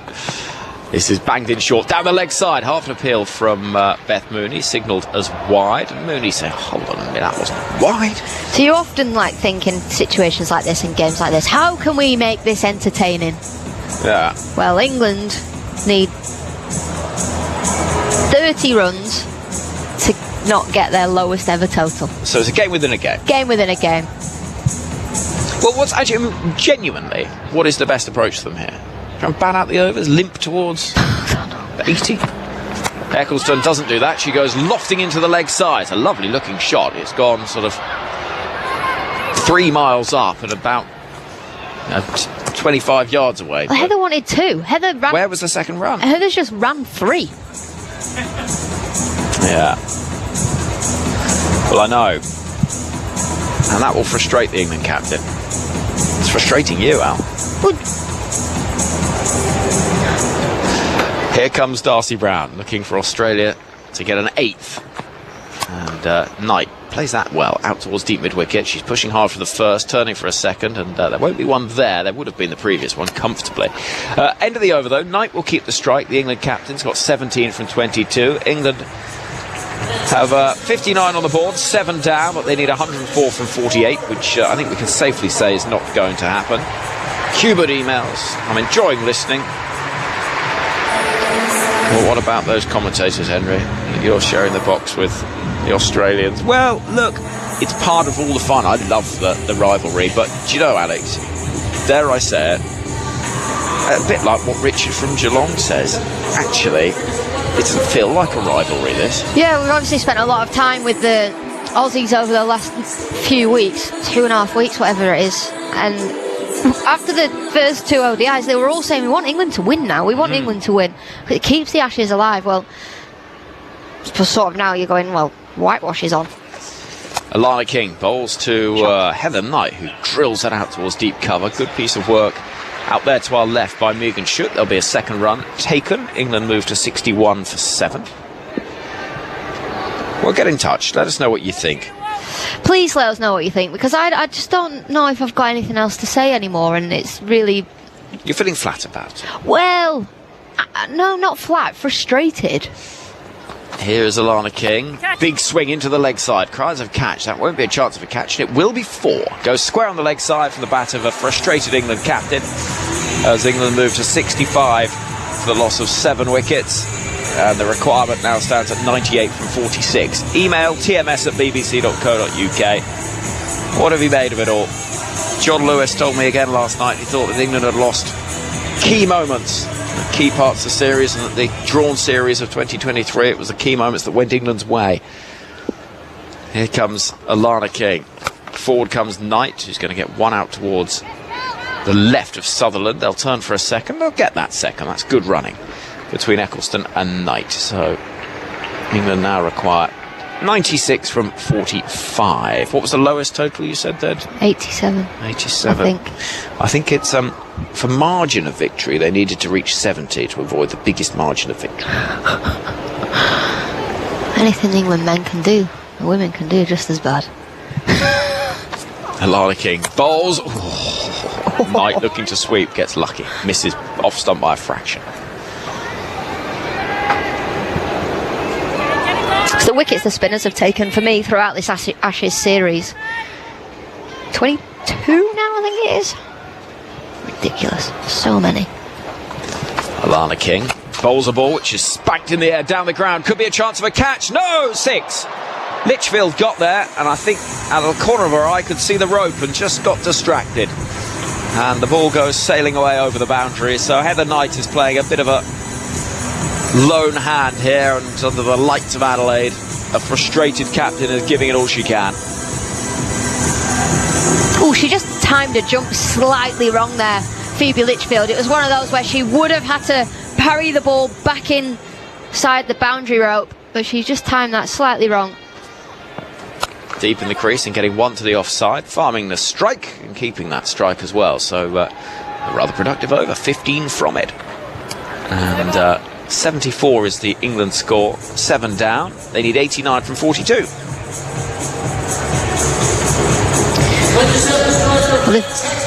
Did you mention they've beaten that 67? Was it 67 or 87? What was I saying? You were saying 87. Oh, okay, 87. Might have been 67, I can't remember now.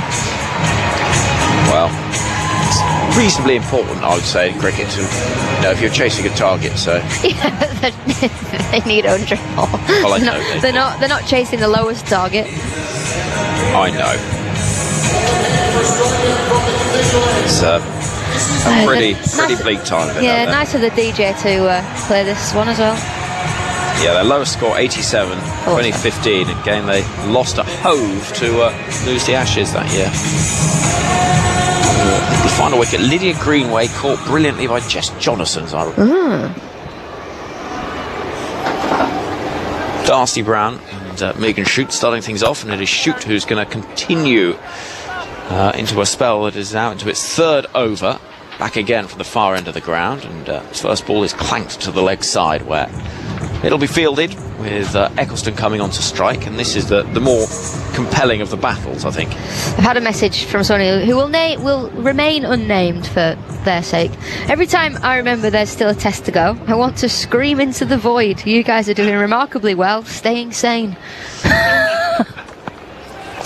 Eccleston drives into the offside. Brilliant piece of fielding. Oh, bit of a mix-up, but in the end, it matters not because the throw is a little slow coming in. Highest crowd, by the way. This crowd of 10,291. Highest that's attended a women's international at Adelaide Oval since Australia first played or forgive me, since Australia played South Africa in an ODI earlier this year, or last year. I'm going to explain this better in a moment. Smacked down the ground by Knight, because it's a bit confusing, this. 1 run taken, England's 77 on the board now for the loss of 7, need 86 from 39. It's the biggest crowd for 5 minutes. Tonight's crowd at Adelaide Oval of 10,291 is the highest attended women's international at Adelaide Oval since Australia played South Africa in an ODI in February 2024. It's so it's a year. That's not a record. But it's almost double it, is the point. Right. That's the significance. Right. Eccleston hits the ball in the air. Oh! What a catch! Georgia Bowl! My giddy up, what a catch that is. Diving to her right. A backward point, it looped up, it was the ball that was winning that race towards the turf, surely. But no, brilliant catch, England 8 down. Even the youngster, even the newbie, fresh into this Australia side, takes an absolute screamer. This Australia side can do no wrong in this Women's Ashes series so far. They have been dominant. They've had moments of brilliance, and that right there from Georgia Voll is yet another moment of brilliance for this Australia team. They are so in control of this game, I cannot explain it. England needed to fight back to even get some points on the board. Heather Knight wanted a little bit of inner mongrel from her team, and they showed that in the second T20. But tonight, they have been very, very poor, and Georgia Voll, it was just brilliant. Brilliant. Look at the expression on her face as well. She can't wipe that smile away. And it's a brilliant catch. Because it wasn't one of those that goes so quickly, but it was always out of her reach, and she just left. Think of Phoebe Litchfield at Hobart. It was exactly the same, just from a 20-year-old. I mean, that was absolutely outrageous. And this team, no matter who they turn to, they have unbelievable players. I have to say, they're a treat to watch. They're brilliant.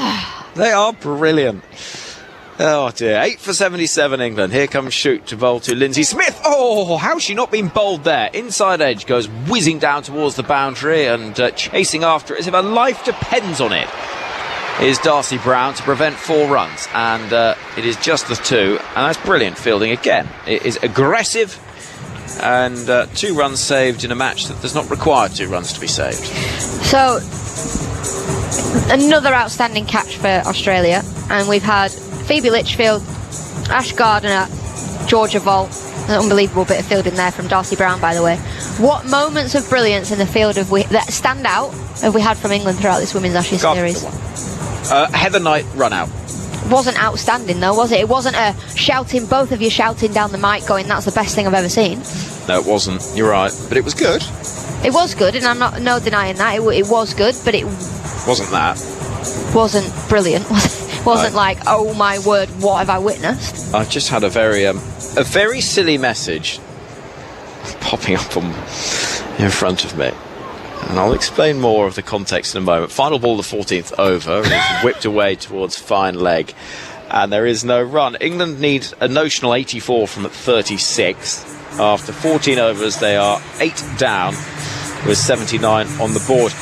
Yesterday, when I spoke to John Lewis, he spoke about the virtues of an outdoor lifestyle in Australia, citing the Coogee to Bondi walk in Sydney and how you see so many young people out and about. And absolutely, you do get the weather that allows it in Australia, no question. But it's been rather seized upon by people saying, well, if only England were out for a long walk and the Sydney Cliffs, they might have got to there.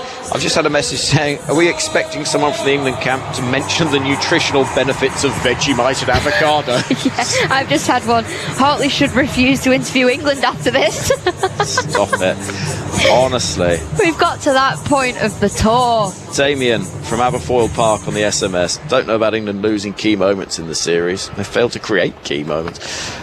Next delivery is hit down the ground at the start of Talia McGrath's first over, and it's going to bring 1 run only because Heather Knight sprinting for all she's worth, and she deserves credit because she played well in the last game. She's comfortably been England's shining light with the bat in this, 35 from 31.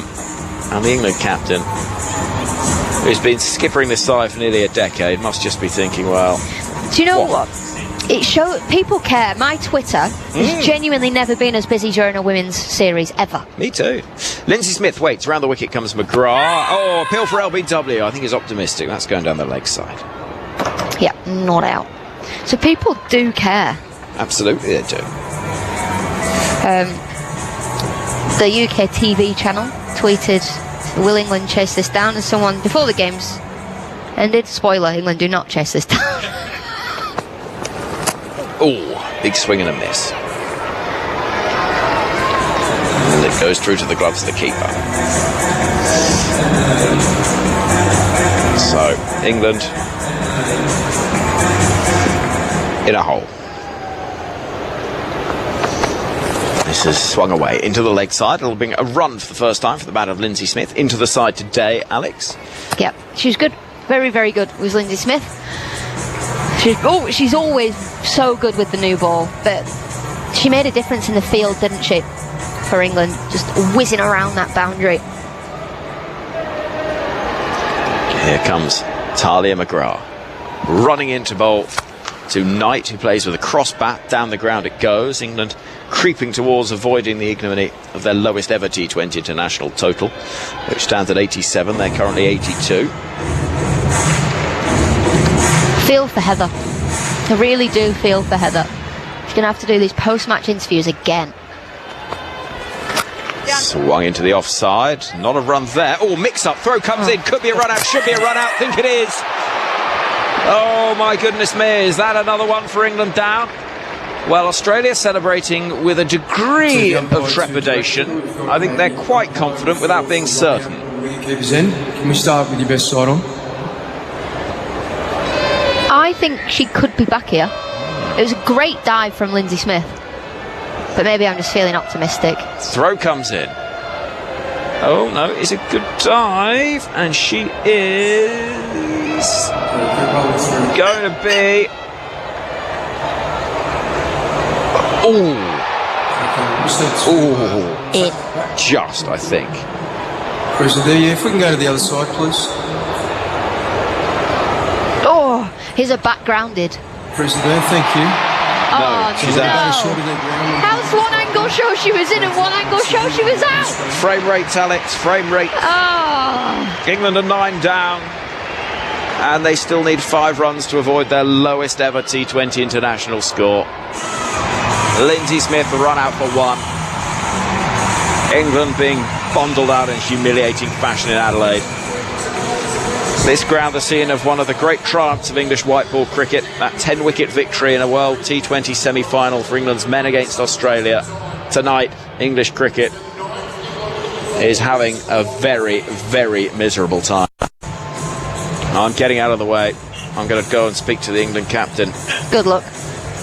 Right, I will bring you the reaction after play. Alex Hartley to be joined by Aaron Bryant. Staying in the commentary box.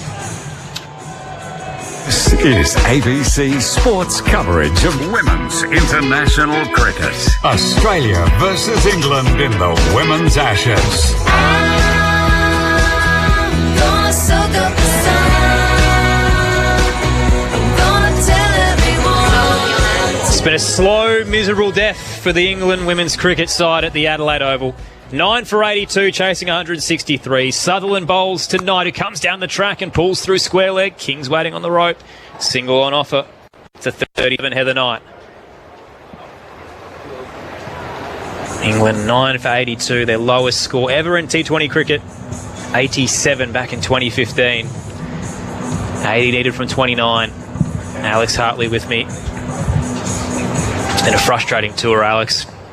Frustrating? It's been horrific. Sutherland to file a swing and a miss across the off stump. A run. Whatever happens, they've lost this game. 80 off 28. There's got to be an inquest into English cricket at the end of this series. Which is crazy. You go from a South African series win to Australian down under and it completely falls apart. I don't think it is, because Sutherland to Filer, steps across the leg stump, clubbing blow up towards mid-on, just a little wide. Darting across. Grace Harris with a direct hit, but they get through for a single. Filer's off the mark. England 9 for 84. Because England is so much stronger than South Africa. England is so much stronger than New Zealand. They're so much stronger than Pakistan, West Indies. These bilateral series that they keep dominating. And then World Cups and Ashes, they crumble. And yes, in 2023 the Ashes were drawn. But for me, how much was Nat Sivabrunt the anomaly? How much did she contribute to those wins for England because she got 2 back-to-back centuries. Sutherland tonight on 37. Stands her ground, swing and a miss across the off stump from a shorter delivery. Another dot ball, 9 for 84. England needs 79 from 26. You could argue Heather Knight's the same in this series. Without her, it could have been even more abysmal. And there's nothing she can do but just have a little smile on her face out in the middle because she's probably thinking, I've got to do all those interviews. We talk about how we're getting closer, but they're actually the furthest away they've been today. Sutherland tonight, who steps across the leg stump. Slog sweep. Loopy through the air of square leg, but not enough for Elise Perry. They take a single. 38 for Heather Knight. England 9 for 85. I'm glad we're sending Henry Moran down because I'm not sure how I would have coped in the England camp. Well, the Barmy Army are up and about. They're not embarrassed watching this side. Sutherland to Filer on 1. England 9 down. She awaits. Is hit. Trickles towards the onside. Had no idea where that went. She thought about a single, but it was right in front of her. Dot ball wraps up the 16th over. England 9 for 85, chasing 163.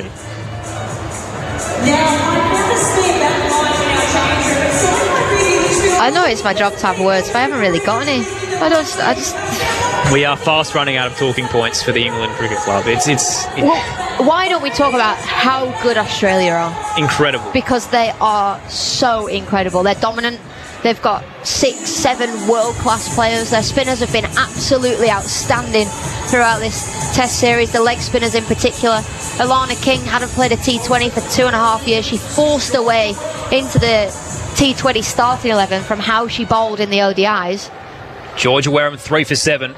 Bowling to Heather Knight on 38. Down the track on drive. 3 for 8 she's got. Litchfield fields in the deep and a single there. 9 for 86 England. 1 away from tying their lowest ever total. 3 for 8. 3 for 8. Remarkable figures. A bowler that wasn't in Australia's original 11 and forced her way in. 77 off 23. Filer on 1. Wareham away to her. Full delivery on the toes. Driven straight to cover. McGrath's waiting. No run.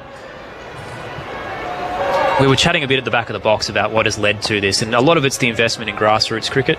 Australian cricket's just been thriving for years. 9 for 86. Ballooning delivery from Wareham. Filer gets on it into her toes. Digs it in. Down to Litchfield at long on. Another single. 9 for 87. We get there. We get there. The game between the game. Although technically it is still their equal lowest score ever. Right, don't be like that. Don't get too excited. Don't be like that. 3 to come in the 17th. England 9 for 87. Wareham's been expensive now.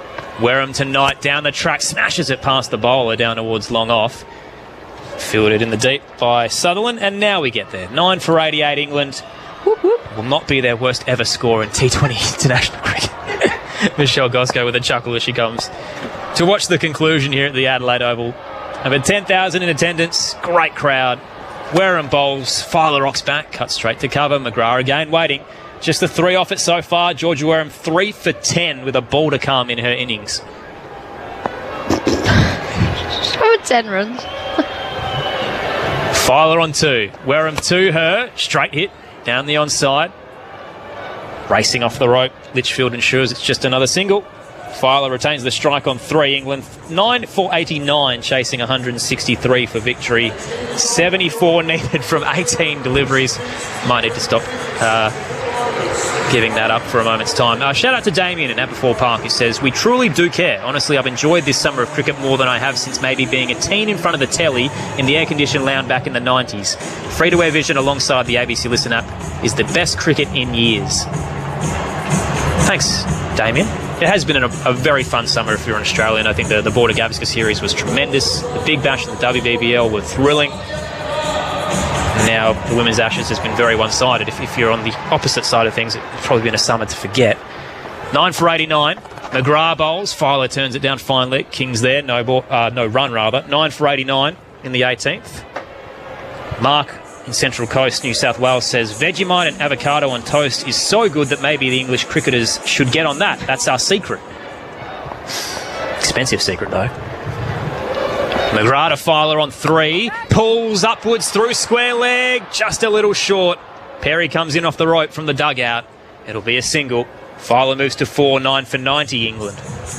You almost just like lose a wicket, could that put us all out of our misery? It does feel like it's just slowly creeping towards the end. Everybody knows what's happening. McGrath tonight steps forward, beaten and stumped. Australia send England to rock bottom. The visitors' Ashes nightmare is now a full-blown horror show. Australia wins the third T20 by 72 runs. They sweep the series against England for the first time in history and are eyeing an Ashes whitewash at the MCG. An emphatic display by Australia at the Adelaide Oval. Well, they've been too good for England tonight. There's been a lot of talk about England in the press back home here in Australia. England are saying they're ignoring it, they're saying they're putting it all to bed, but you just have to think, has any of it got to them? Has any of it got to them? Because that has been the worst performance out of the six tonight, without a doubt. Australia, yes, they were outstanding again. Beth Mooney was brilliant with the bat, nearly swore. Brilliant with the bat there. And then England, they had no answers at all. They lost consistent wickets. Heather Knight watched her teammates fall all around her. England lost 4 wickets while Heather Knight faced 2 balls. She just watched her team crumble. And I feel for the captain, I really do. She wanted a bit more mongrel. She wanted her team to stand up, to fight, and they did in that second T20. But tonight, it's been embarrassing. So Knight out for 40, wrapping up the England innings. All out for 90, chasing 163 for victory. And it was a wild turn of events. An hour ago, it felt like England were in a good spot. They'd limited Australia to none for 44 at the end of the power play. They were just chugging along at a run of ball and didn't feel like they were headed towards a big total. A nice little late finish from Beth Mooney, who finished 94 not out. Got the Aussies to 5 for 162. And England never stood a chance in the run chase. It felt achievable, but they lost Sophia Dunkley for 5. They lost Alice Capsey for 6. Nat Siverbrunt for 1. They just continued to unravel. Danny White-Hodge for 17. Amy Jones out for a 2-ball duck. Freya Kemp for 5. Charlie Dean for 1. Sophie Eccleston for 5. Lindsay Smith for 1. And England's absolute nightmare down under just continues as we turn towards the MCG. When you didn't think it could get any worse than it was, when they started to show glimpses of improvement in Canberra, it just completely fell off a cliff. We'll get some reaction downstairs with Henry Moran and the wind-up here for Grandstand Cricket on ABC Sport and BBC 5 Sports Extra. We've got Alex Hartley and Aaron Bryans with you alongside Michelle Gosco. And Gozzy, my goodness, what a night of cricket we've just seen. I'm just like a Cheshire cat at the moment. I went downstairs and just got amongst the crowd a little bit. It was buzzing down there, I'll tell you what. And then there was a wide called and the whole crowd just booed. Like, that's stuff you see at men's cricket. So it's amazing to see that. I mean, tremendous effort from the Aussies, wasn't it? They're just relentless and they just love winning. And I do feel for Heather Knight. I said it in commentary before, Alex. I know it's not often I feel sorry for someone who's from England, but I actually feel really sorry for her. She's put in a tremendous effort. She's the one doing the press conferences, and tonight they just crumbled all around us. So comprehensive from the Australians. Poor old England. On the text line, Tom says, Beth Mooney 94 defeated England 90. Oh my God. That is a tremendous text, Tom. I need that pen. Can I borrow that pen, please? I need to write that down. 94 plays 90. 94 defeats 90. Congratulations, Beth Mooney. What a night it has been, and for England it doesn't get any easier with the test match around the corner. They've still got one more match to play, and a historic result could be on the cards if Australia can completely whitewash England. They've won series before without England winning a game, but there's been draws involved. This would be completely one-sided if it does eventuate in this result. A record crowd, or at least a very impressive crowd here at the Adelaide Oval, 10,291, which are the previous kind of highest was last year, around 4,000. So it's been a huge turnout for what was originally a dead rubber. But Australia, as Grace Harris said to us in Canberra, they weren't going to relent or take the foot off the throat. They wanted to hurt England, and they've done so emotionally tonight. And the scary part, Gozzy, when you look at where Australia were in their innings, it did feel like they were on the back foot, but in hindsight, they were probably just in second gear. And when they finally had their backs against the wall, they unleashed. Yeah, and I scored a game. And just looking at it today, they'd scored a boundary in the third over, then didn't score another one till the ninth. I mean, that's a big stat in T20 cricket. And I mean, there was minimal dot balls. They were going for the ones and twos. England actually bowled well in that period, and they employed their spinners. And then Beth Mooney just put the foot down. She went, right, that's it. I need to accelerate. She was exceptional. As I said, she always looks like a tomato when she bats.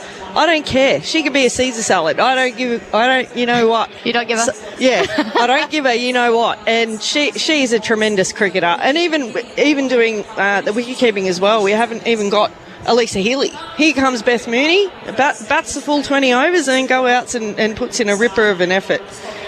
94 from 63 deliveries. Beth Mooney is the player of the match. But I tell you what, Georgia Wareham pushed her 3 wickets for 11 runs at an economy rate of 2.7. Tremendous bowling performance in the run chase. Oh, she's special too, isn't she? I mean, look, everyone's special. Georgia Vole took a tremendous catch. Oh, absolutely crowd-turning catch. And then you got Elise Perry, who's 34, going and tumbling and getting a run out. I mean, it is relentless cricket from them. They churn them out. Doesn't matter who's not playing. You haven't got Ash Gardner in there, who was, I think, second or third top run scorer for the series.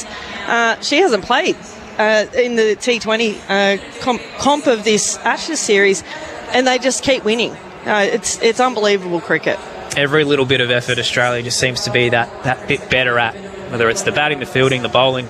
They continually find ways to outshine the English side that is soul-searching now, down 12-0 in the Ashes with a test to come at the MCG. It was a much-hyped series fresh off the draw in England a couple of years ago. The fact that England has struggled down under, I think, kind of went over everybody's heads, but they haven't actually won an Ashes game here since 2017. It's been that long since England has been able to shine on our grounds, and I don't know if there's anything in that or not, whether they travel well, Alex, but clearly something's going wrong. Yeah, something is going wrong. I think it's incredibly frustrating at the minute to be an England player, an England fan, anyone that is following this England side, because nothing has worked really throughout this Women's Ashes series. Australia have been world class. They are world class. They know how to win at home, but the fact that they're 6-0 up to 12-0, you know, they will want this clean sweep. They will want to beat England. England, I guess, they have the advantage of a test match. You can just shut up the shop, try and get 2 points on the board. But both captains will want to have that aggressive brand of cricket as... it's frustrating, isn't it? There's hopefully some light at the end of the tunnel on Thursday when we head to the MCG. 1 game to go in this series. 0467 920 222. Shout out to Sophie, who's a WACA member in Sydney, says, I know that the 100 was great for giving women's cricketers an income, but I've never understood why England gives its summer to a game that no other country plays. Let's get some reaction downstairs. Henry Moran with Australia winners by 72 runs. Yeah, I've got the England captain, Heather Knight, alongside me. Heather, your reactions?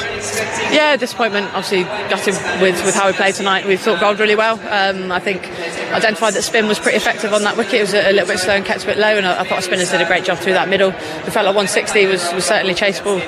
It was a total we felt like we could chase, and then just wickets cost us. Weren't able to get any sort of momentum, and just frustrated. Obviously, not a great performance tonight. But we'll keep fighting. We need to draw a line, I guess, under the white ball stuff and concentrate on this test match. An MCG test match is going to be an unbelievable occasion. Really excited to do it. I think we've got to see that as a one-off test match and try and get something out of this tour. What do you put it down to tonight? What went wrong? I don't know. Like in T20, sometimes you go hard and you lose wickets. I think they bowled pretty well. They obviously had a pretty clear plan to go cutters into the wicket. They've done that throughout this series and done it quite successfully. And I think, I'm not too sure, to be honest. We just have to find ways to put partnerships together whilst also putting pressure back on. I think, you want your players to go on and take the game on. That's T20 cricket, but we need to find a way to sort of build those partnerships. And when we do lose quick wickets, try and rebuild, but also rebuild at a rate. I think that's something the Australian team has done pretty well and something we can learn a lot from. It always felt with the speed of this series, if one team got on top, it could be quite tough. Have you been shocked at how dominant Australia have been? I think it's one of those, like you play the last game, you have 2 flights the next day, and then you play, so you don't have a huge amount of time to kind of turn things around and get over the last game, I guess. But it's felt like that series, they've kind of got the momentum. I think those first 2 games we really competed, and obviously that second game in particular, we felt like it was a game we really should have won. And I think we obviously competed at times, and we fought hard at times, but it's going to be obviously pretty brutal for us. So far, we need to find a way to learn and be better. Remember these moments that you don't want to have this again, and you have to learn to be better, learn to deal with pressure situations better, and execute a little bit better. There's a lot on that list in a short space of time ahead of a test match. Yeah, look, a different format, isn't it? We've had a really good test match in South Africa. Couple of days off, obviously travel down to Melbourne and reset, but it's a completely different format, and we need to bring our best cricket. I want to see a lot of fighting, a lot of character from this group of girls. You're a very proud captain. How are you doing? Trying not to cry, Henry. You always try and do that. Yeah, I'm doing alright. Obviously gutted. It's been a disappointing tour. Thank you, Heather. Look after yourself. Thank you so much. And here comes a happier skipper, Talia McGrath. That was pretty much bang on, wasn't it? I really enjoyed that one. Perfect. I thought you might have done. Perfect way to cap off the white ball series, to do it in my home state. Just a really good performance from the group. What do you put it down to, the ability to keep building that pressure on England? How are you doing it as a side with the ball in hand? We just keep showing up. We were faced with a different challenge today. It wasn't as nice a wicket as we thought it was, and Moons was outstanding. She was batting on a different wicket and got us to a really competitive total. And then Wolf was outstanding with the ball. I mean, everyone did their job with the ball, but Wolf outstanding. This is a side that Grace Harris said wants to embarrass England. Do you feel you're doing that? Grace says a lot of things. I think England have played really good cricket.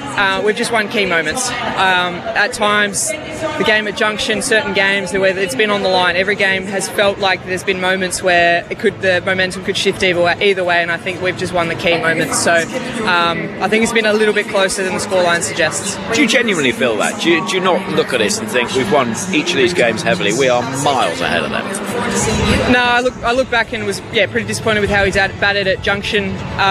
At times we've been a little bit sloppy in the field. We set really high standards for ourselves, and we want to push the ceiling with all our benchmarks and everything, and we haven't quite achieved that yet. So we set very high standards, and I think England have played really good cricket at times. Are you surprised at times they've also been reasonably generous and given things away? Yes. We were expecting them to play behind the wicket a lot more. We were expecting some players that looked really dangerous and then just got out at times. So a little bit surprising, but they've got some superstars throughout their squad, and both sides match up really well and know each other inside out. So it's been a good series for us. To put it mildly, clean sweep. You can think about it now, you can talk about it. It's not just the next game, because the next game could seal that. The next game's going to be a big challenge for both teams. It's a completely different challenge. Chucking on the whites, 4 days, learning the tactics, the strategy. It's a completely different challenge, but we're so excited. MCG, day, night. This one's one that since they announced it, everyone's been very excited. Do you know if you'll be captaining the side? That's a great question. We're giving Midge every possible chance to play. We've got a couple of days in Melbourne, a couple of training sessions, and we'll see how she goes there. Just finally, is this the strongest Australian women's side you've been a part of? Oh, that's a great question. For me, it was when I first made the side, having Megan Rach. That was probably, for me, the strongest side.